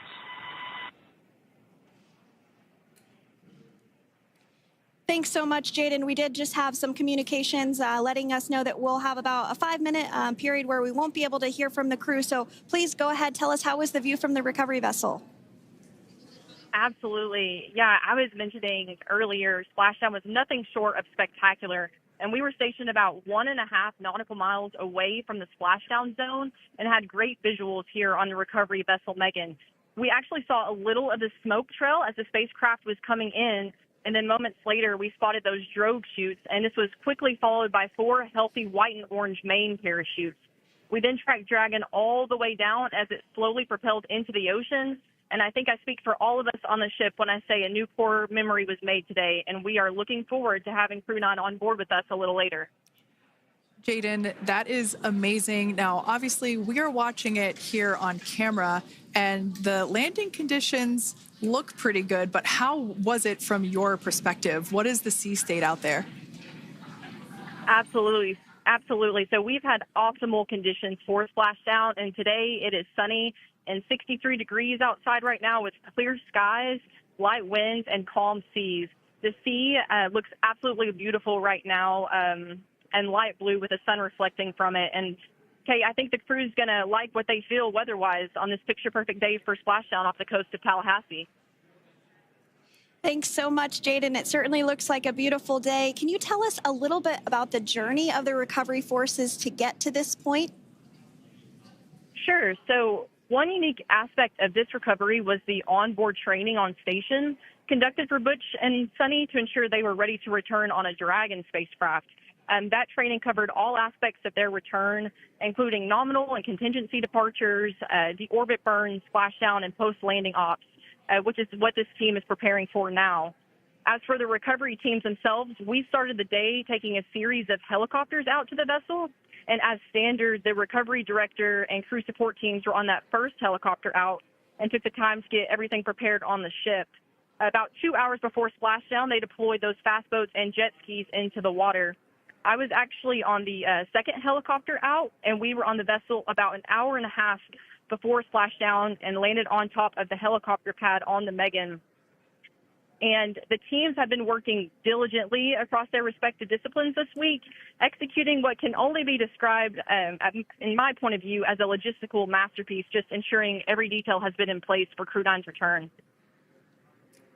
That is such great news. I'm so glad that you're able there to experience it in person. Now, can you tell us a little bit about what's next to retrieve the crew for the recovery personnel on board?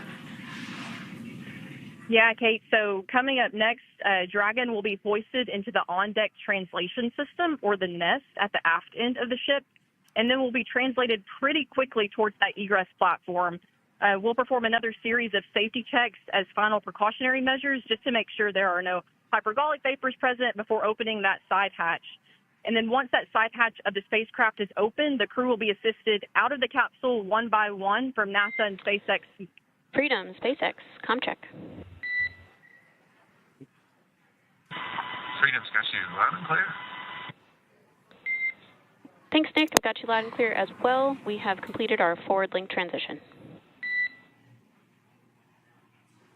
Copy.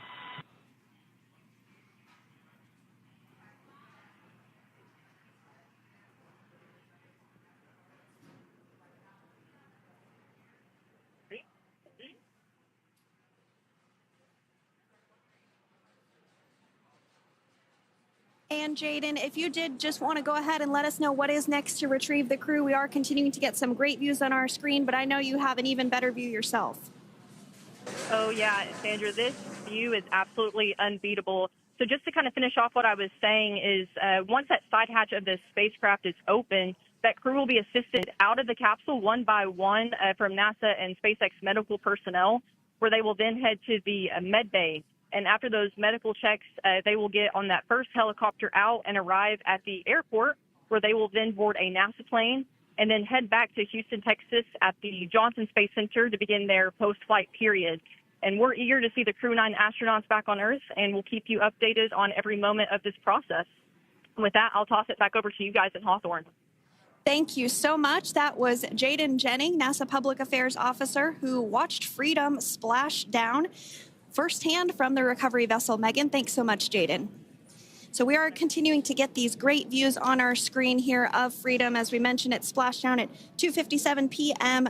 Pacific time off the coast of Tallahassee, Florida. The recovery personnel are continuing to step through procedures to hoist Dragon onto the recovery vessel Megan there, which is now coming into view. You can see just how close Megan is at this point, and that's that helicopter pad that Jaden was just discussing, where the crew will fly off of onto the coast of Florida, and then eventually they'll fly back to Houston.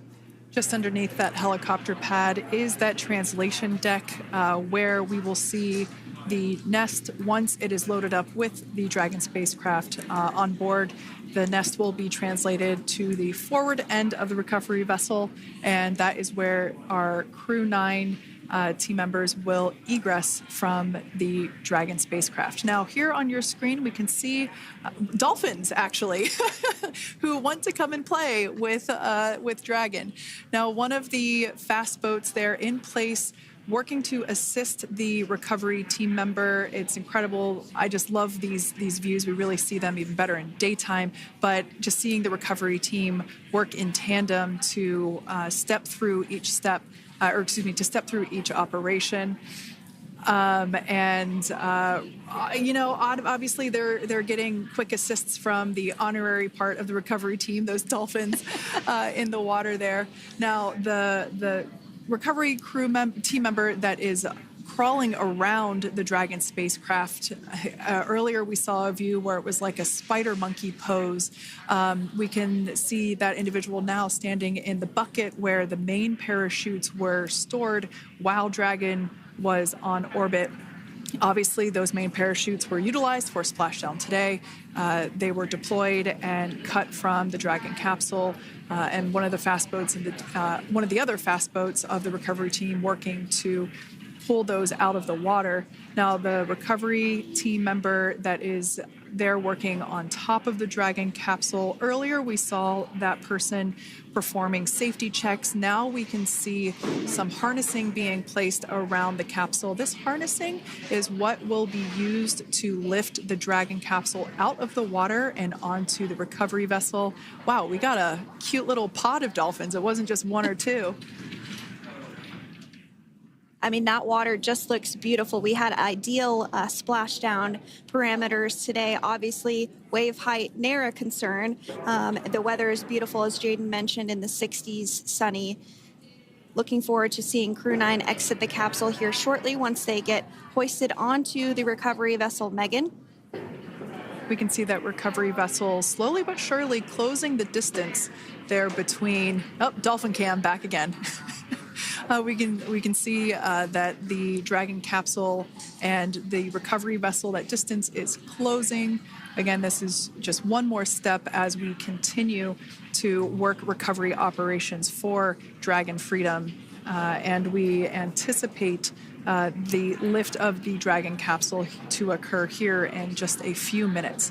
Now, once all of the rigging is on the capsule and it's hooked up to the recovery vessel, we will see the hydraulic arm, which is that kind of like bridge-like structure there at the aft end of the recovery vessel. We'll see that articulate backwards, and that's a good sign that we're getting even closer to pulling the capsule out of the water. It will then move forward, and the capsule will be placed inside of what you can see is basically a basket. We call it the nest, Dragon nest, that's where the capsule will be placed in order for it to be translated to the forward end of the vessel and for the astronauts to egress.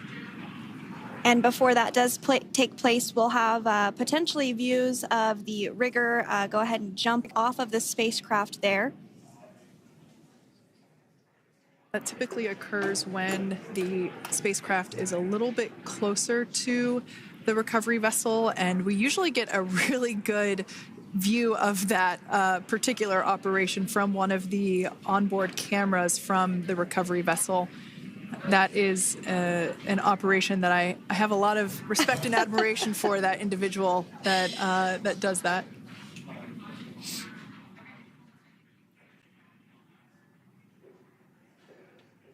So again, Dragon continuing to get closer and closer to the recovery vessel Megan. You see some of those ropes now coming into view as well. If you are just joining us, Crew 9 splashed down off the coast of Tallahassee, Florida at 2:57 p.m. Pacific time with NASA astronauts Nick Hague, Butch Wilmore, Sunny Williams, and Roscosmos cosmonaut Alexander Gorbunov. They're now working through procedures to hoist this spacecraft up onto the recovery vessel Megan. We just saw that hydraulic arm get lowered into the lifting position. That arm will be the mechanism that is utilized to lift Dragon up and out of the water and into the nest located there at the aft end of the recovery vessel. And the recovery vessel being used today is, as we mentioned multiple times, is named Megan, but that's actually after NASA astronaut Megan McArthur, who flew on Crew 2 a couple of years ago.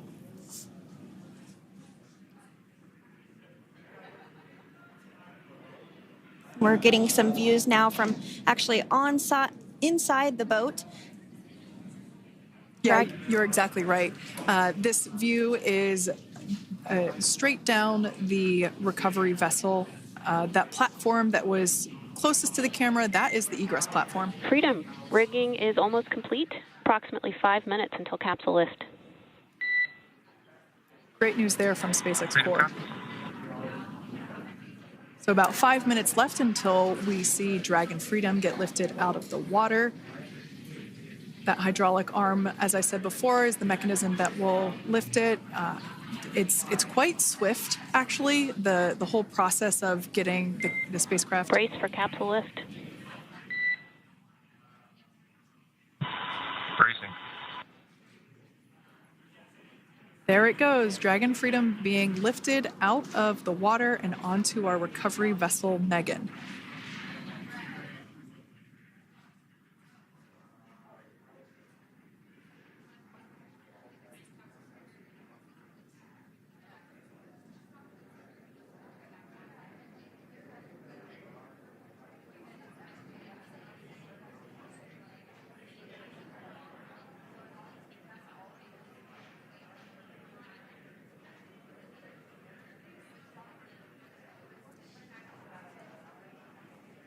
So once securely on, Welcome aboard the recovery vessel.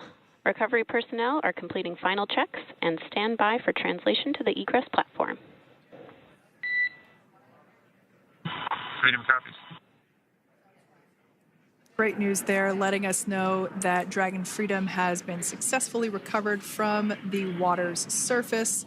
If you've just joined us, we had an on-time splashdown at 5:57 p.m. Eastern Time, and we can now see that the water recovery operations are continuing to progress. The nest where the Dragon spacecraft is located is going to get moved forward. This will happen after one of the recovery crew members does some checks, and we'll also see some hosing. Obviously, the spacecraft splashed down in salt water. Salt water is corrosive, and we want to try and rinse out as much of the salt water as possible to reduce that corrosion on the metallic structures. So we can see some guidance there being provided, really steering the spacecraft properly into the Dragon's nest. and it's been 30 minutes since Dragon splashed down, and as you can see there, the spacecraft is already on board the recovery vessel Megan. Things continuing to move very smoothly today throughout the entire operations from the deorbit burn up until this point as well. And Freedom, it looks like the positioning wasn't quite right, so they are working on repositioning the capsule in the nest now. Okay, copy that. Thanks. And with that, the team is just going to adjust the Dragon spacecraft a bit so that it's in the right position ahead of translating up a little bit closer ahead of the side hatch. So the team is now going to step through the procedures to ensure that that takes place. While Dragon does fly itself autonomously, it clearly is unable to park itself autonomously. We want to make sure that the Dragon capsule is properly seated there in that nest.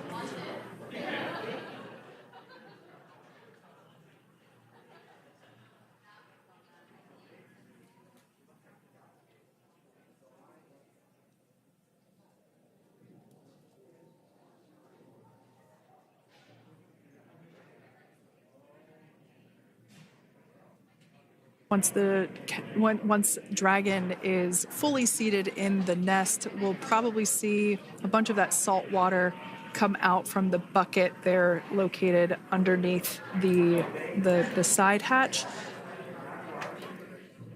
See some salt water splash out. As I mentioned before, one of the recovery team members will begin hosing down the exterior of the spacecraft.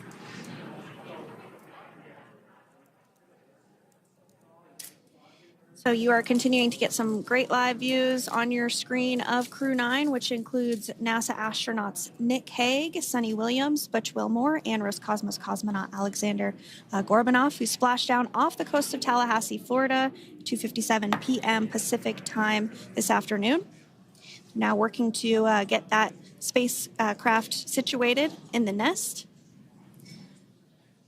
Just making some final adjustments and tweaks to ensure that it's nice and secure.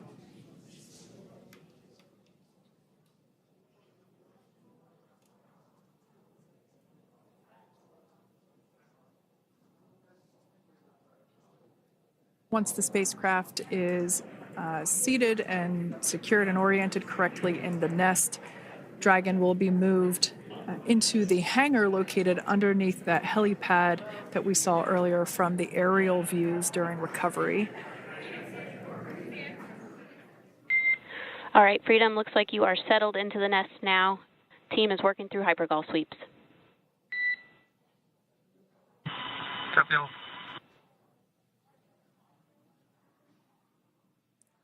Call out there telling us that the recovery team is doing the second round of those hypergolic sweeps. This helps ensure that everyone, all the recovery team members that are located basically right where this camera is located on, towards the forward end of the recovery vessel, that they will all be safe once the spacecraft is translated forward. So we're just doing some additional steps to make sure that the hypergolic propellant that is utilized for maneuvering the Dragon capsule while on orbit, making sure that none of those vapors are still present on the exterior of the capsule. That's right, and there are a variety of individuals on board the boat that help with recovery operations. Not only do we have the recovery personnel that you see here, but we also have a doctor that will check out the crew members as standard procedure. As with any spacecraft that is returning from space, we always perform a medical check with the crew. So you will see the crew come out of the capsule and be placed on stretchers, just like with the Soyuz landing and with all of our Dragon splashdowns. That is the nominal procedure.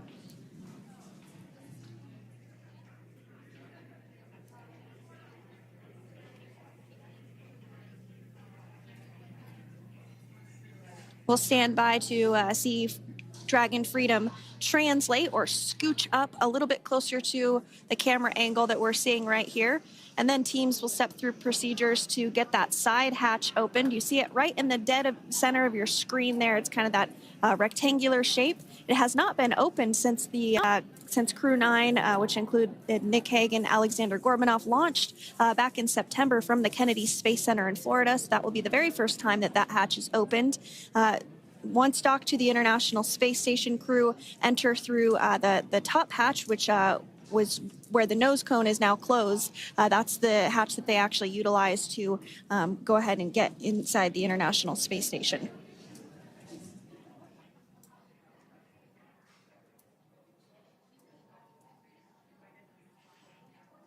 So as we get a little closer to that hatch opening procedure, you might start to see more individuals come into frame for some of that support. The ship has a maximum capacity of a little over 40 people on board, and it takes a variety of different roles, as we've discussed, to support. Also on board is the chief of the astronaut office for NASA, that's Joe Acaba.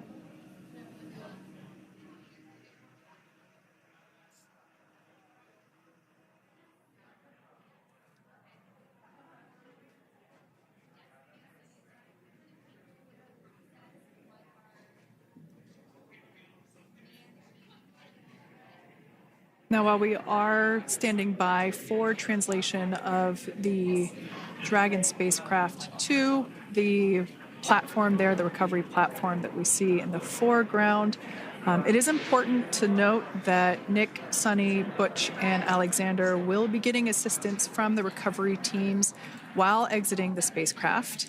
This is the same process for any returning long-duration crew members.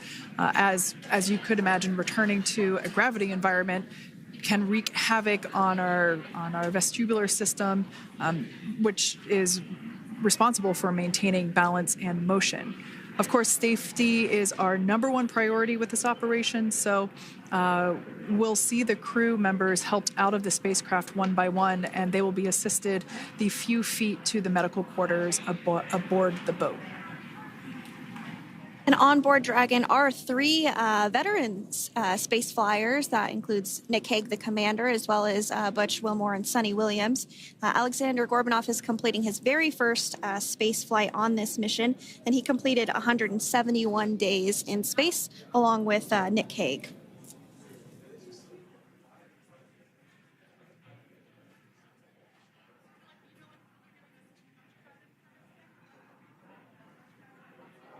For those of you that have just recently joined us, well, I would encourage you to hit that rewind button and go back a few minutes. It was a beautiful splashdown of Dragon Freedom with the Crew 9 cohort on board. They had an on-time splashdown at 5:57 p.m. Eastern Time, 2:57 p.m. Pacific Time. We can see that the spacecraft... Freedom translation is in progress. Copy, and seal it. We can see that spacecraft was successfully recovered from the ocean surface and is now being washed with fresh water, as obviously they splashed down in salt water. So we're trying to rinse off as much of that salt water as possible. And we can see the spacecraft continuing to move closer and closer to that recovery deck. Freedom, the crew is working on side hatch opening now. Expect hatch open in about 2 minutes. Okay, copy that. And Kira, just wanted to say that to you guys, you and the team did an awesome job, both uphill and downhill.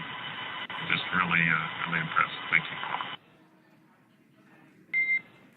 Thanks, Nick. It's been an honor. This is a pretty exciting moment coming up. We are working to open the side hatch. One thing that may not be obvious from, just looking at the spacecraft here is that this side hatch that we're about to open, the last time it was open was when this spacecraft was at the launch pad. This side hatch is what is used for initial capsule ingress and final capsule egress, but all comings and goings from the spacecraft while it is on board the space station are from the forward hatch, which is located at the top of the spacecraft under that nose cone. So this is a pretty exciting moment because it will be the crew's first breath of fresh air since boarding their ships at the start of their journeys last year. And the very first person that will have the opportunity to say hello to the crew once that hatch is open is a SpaceX medical recovery personnel representative. Then we'll see procedures take place to remove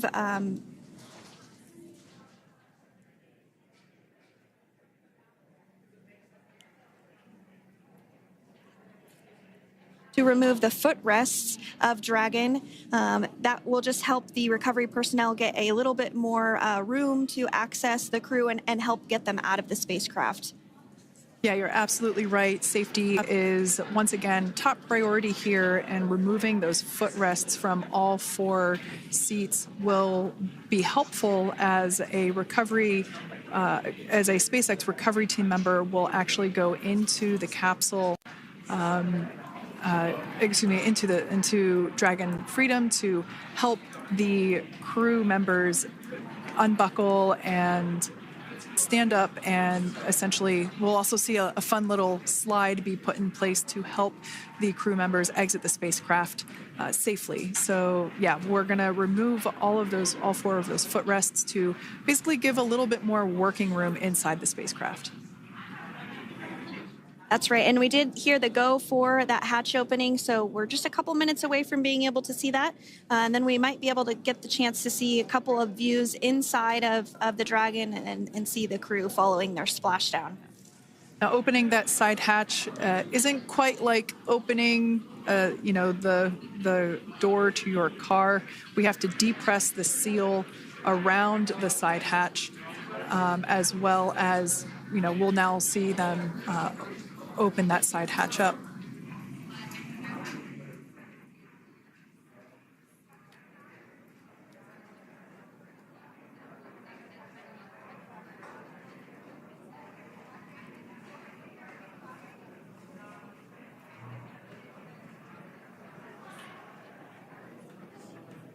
And there you have it. The side hatch is open for the first time since September.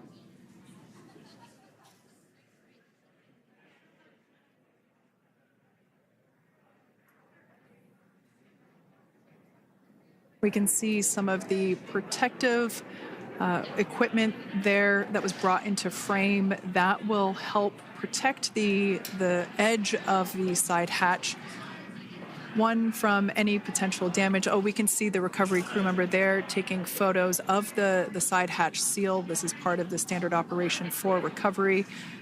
These photos will get saved into our procedure.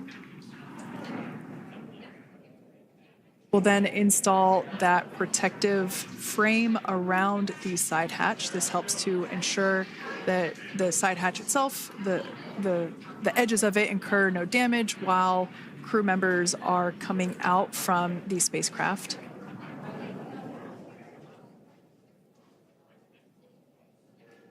If you missed it, there was also a recovery team member that went inside. So there are now 5 people on board the Dragon spacecraft.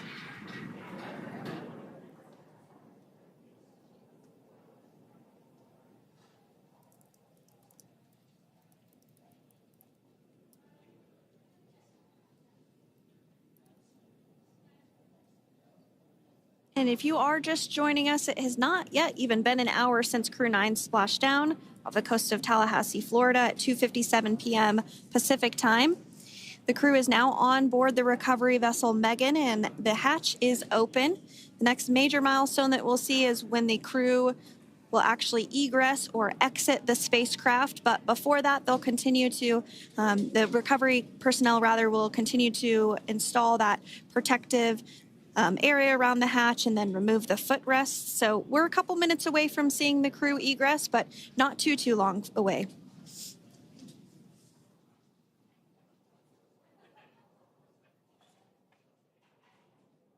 We'll probably see those footrests being handed out here in the near future, as I mentioned before. Oh, of course, we got to get a well-documented photo of the moment. Although we can't see it from here, I'm pretty sure there are 4 smiles on board right now. And we did hear that report out from the commander, Nick Hague, following Splashdown, that there were four smiles as far as he could see. Yeah, capsule full of grins. Now, generally speaking... And there we do see Crew 9, some happy waves, smiles all around back on Earth.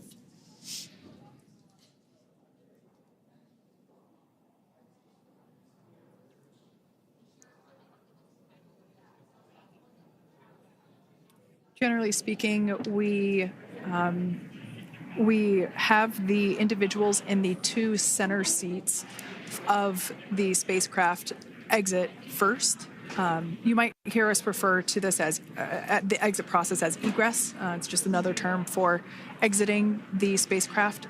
Generally speaking, we most of the time have the 2 center seats egress first, as it makes moving around inside the capsule a little bit easier.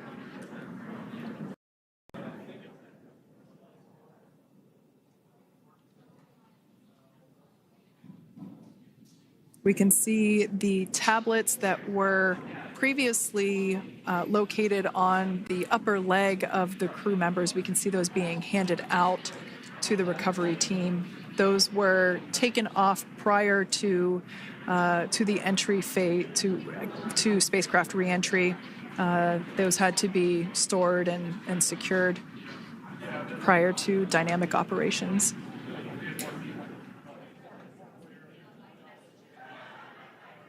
It looks like we are starting to see the footrests also be removed. I just saw one there on the screen.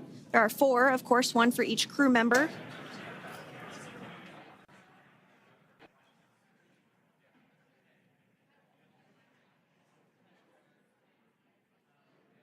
Those footrests are made out of carbon fiber and are actually sized appropriately for each crew member, as everybody has different measurements and different leg lengths.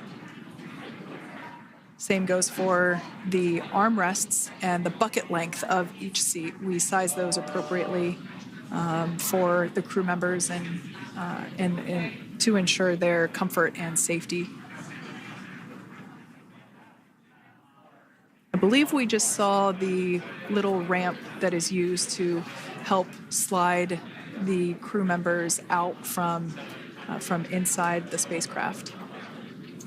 And once the crew does exit Dragon Freedom, they will be placed on to a stretcher to go to a medical bay for medical checkouts. This is standard procedure for all Dragon spacecraft flights that Splashdown crewed, as well as for our Soyuz spacecraft that land in Kazakhstan.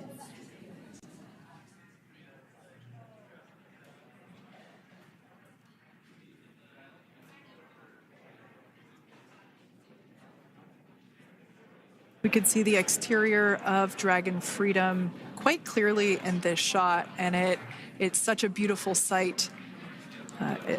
I personally prefer the capsule when it has some of that charring from atmospheric reentry. It is the signature sign of a capsule that has returned to Earth.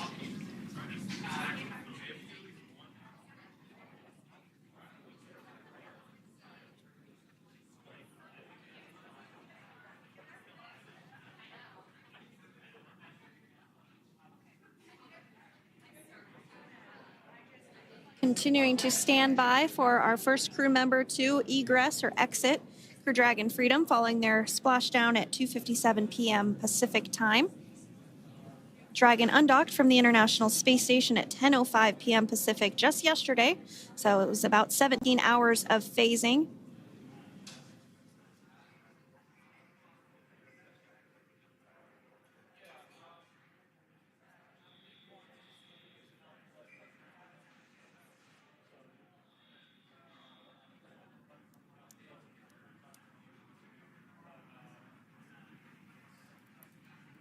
And while on board the International Space Station, Crew 9 contributed to 900 hours of science, over 150 research experiments and investigations, making great use of the microgravity lab of the International Space Station, which celebrates 25 years of continuous human presence this November.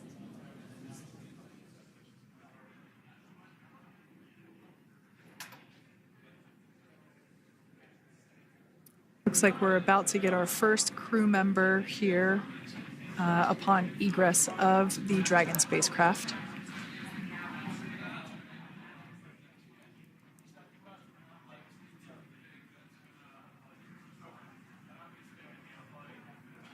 So we are standing by for that egress. Outside of Dragon, you do see one of those stretchers. This is the expected procedure as the crew will be taken to medical facilities following their exit from Dragon.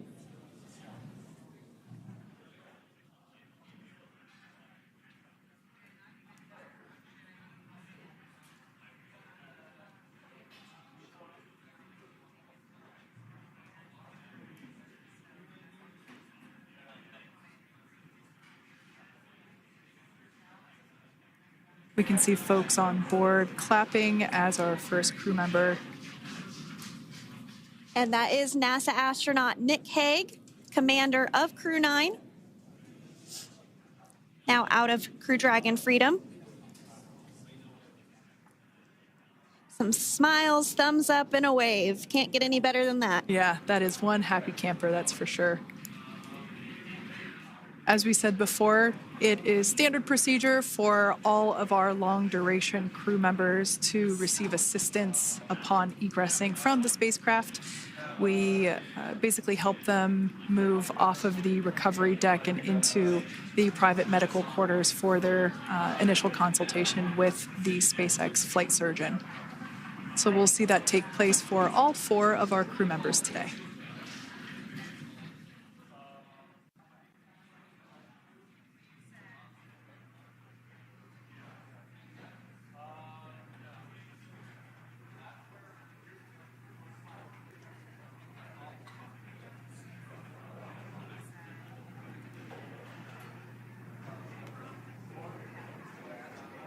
And we are standing by for the next crew member to exit Freedom.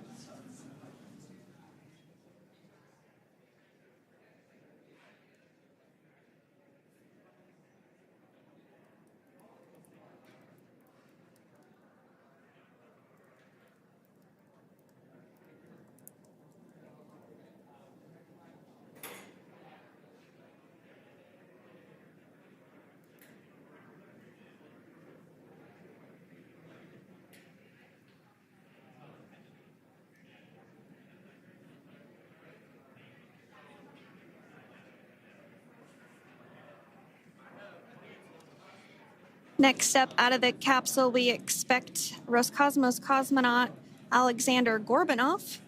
His first space flight. Spent 171 days in space alongside NASA astronaut Nick Hague. Looks like we're getting some cheers and clapping on board as Alexander is slid down the little ramp and placed into the mobility aid. Once again, big smile.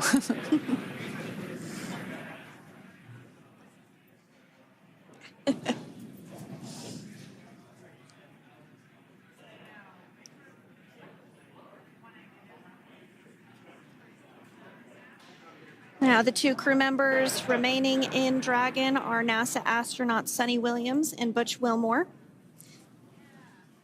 They completed 286 days in space. One of the remaining footrests being removed from the Dragon spacecraft.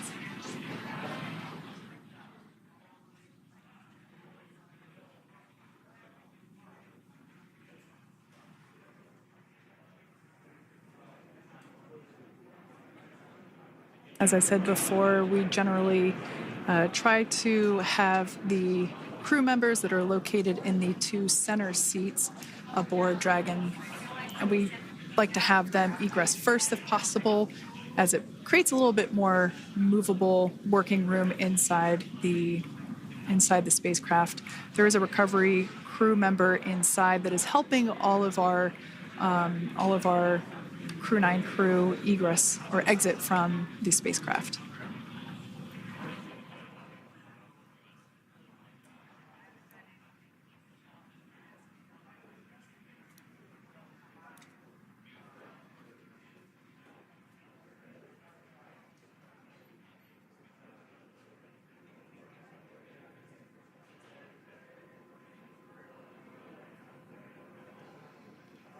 We are standing by for the next crew member to egress or exit Crew Dragon Freedom following the splashdown not even an hour ago at 2:57 p.m. Pacific time.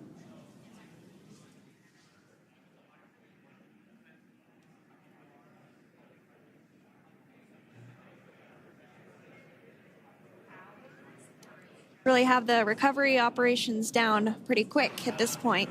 Yeah, it's pretty incredible to think that, just 5 years ago when we were doing the initial demonstration missions of the Dragon for Crew Dragon, that now we're under about 30 minutes for, to retrieve the spacecraft from the water, and just several minutes here while it's been on board, and to get everyone, really to get that side hatch open.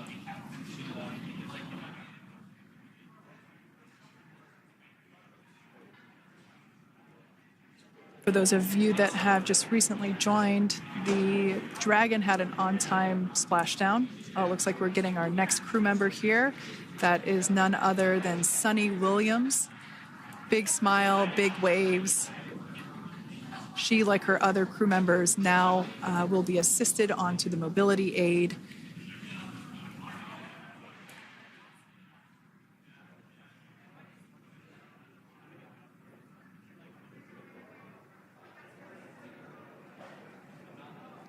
There we have it, some waves, some thumbs up, and some smiles.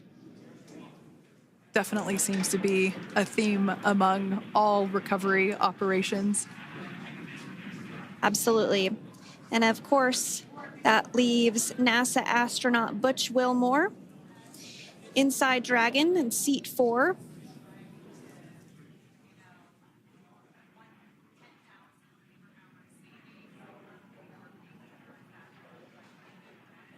We're getting some views of him now as he egresses or exits the spacecraft.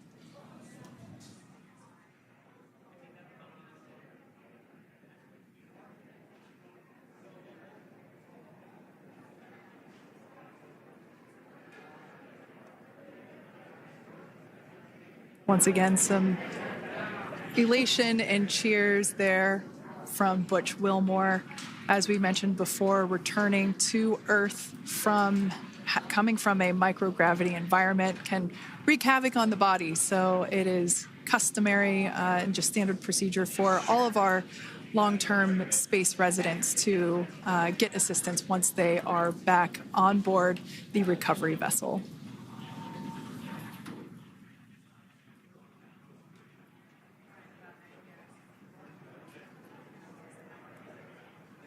Well, now that Nick, Butch, Sunny, and Alexander are safely back home on Earth and getting checked out by the NASA medical team, we're going to wrap up our live coverage of their return. The Crew 9 mission began a little differently than usual since Butch Wilmore and Sunny Williams were already aboard the space station when Nick Hague and Alexander Gorbunoff arrived on the Crew 9 spacecraft in September. Having arrived as the crew flight test crew for Starliner, Wilmore and Williams were fully incorporated into the space station's Expedition 72 team and began research and other work aboard the station along with the other crew members. Williams commanded the orbiting laboratory for much of the expedition. After a successful liftoff and separation from Falcon 9, Nick and Alexander made a short flight on board Dragon to the International Space Station. Veterans of long-duration space station missions, both Williams and Wilmore conducted spacewalks during their 9 months in space. Like all crews on the station, Crew 9 had the ability to leave at any point had there been an emergency. With their full-duration mission coming to an end, the crew began packing up their personal items for their return to Earth about a week ago and worked through tasks and shared lessons learned with Crew 10 teams as they arrived a few days ago. Their journey home began about 17 hours ago when they closed the forward hatch to Dragon and undocked from the space station at 10:05 p.m. Pacific, 1:05 a.m. Eastern. After 4 successful departure burns and a phasing burn to line up their orbit, Nick, Butch, Sunny, and Alexander rested for a few hours before waking up to prepare for re-entry this morning. We jettisoned Dragon's trunk and performed our final on-orbit maneuver, the approximately 7.5-minute-long deorbit burn, and that occurred at 2:11 p.m. Pacific, 5:11 p.m. Eastern Time. And that sent Dragon on its path home. The spacecraft re-entered the Earth's atmosphere and slowed its descent with successful deployments of 2 drogue parachutes and 4 main parachutes, with the final splashdown occurring off the coast of Tallahassee, Florida at 2:57 p.m. Pacific, 5:57 p.m. Eastern. Following that successful splashdown, we saw SpaceX recovery experts move in and prepare Dragon Freedom for its lift onto the recovery vessel. And just a little less than an hour following splashdown, we saw Nick, Sunny, Butch, and Alexander make their way out of Dragon and into the recovery ship's medical facilities, safe and sound. Next up, they'll catch a helicopter flight back to shore, where they'll transfer to aircraft that will take them home. The astronauts will take a NASA plane for the short flight back to Houston, where they'll be reunited with family and friends to bring an end to this mission. It's been an honor and a privilege to share their journey with all of you as we continue this new era in human spaceflight. Return today marks the end of the direct handover we executed after successfully launching the Crew 10 mission to the space station just last week on Friday, March 14th. Thank you, as always, for joining us for tonight's coverage of the splashdown of Crew 9. Remember to follow SpaceX on X and NASA online and on social media for updates for the very latest on crew and cargo flights to and from the International Space Station. And we'll continue to share the progress of Nick, Sunny, Butch, and Alexander on social media as they travel back home. We do also have a post-splashdown media briefing coming up at approximately 4:30 p.m. Pacific, 7:30 p.m. Eastern, where leadership will share a final update as we conclude this successful mission. So, from all of us at NASA and SpaceX, welcome home, Crew 9. So long.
I see a capsule full of grins ear to ear.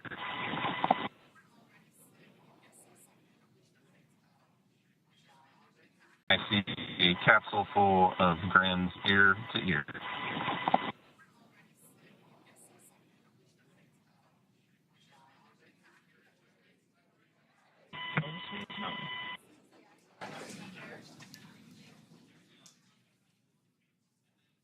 And as you can see on your screen, we have visual confirmation of Splashdown. Dragon Freedom has returned home, and NASA astronauts. System safety verifications are in progress. We'll report back when recovery personnel are en route.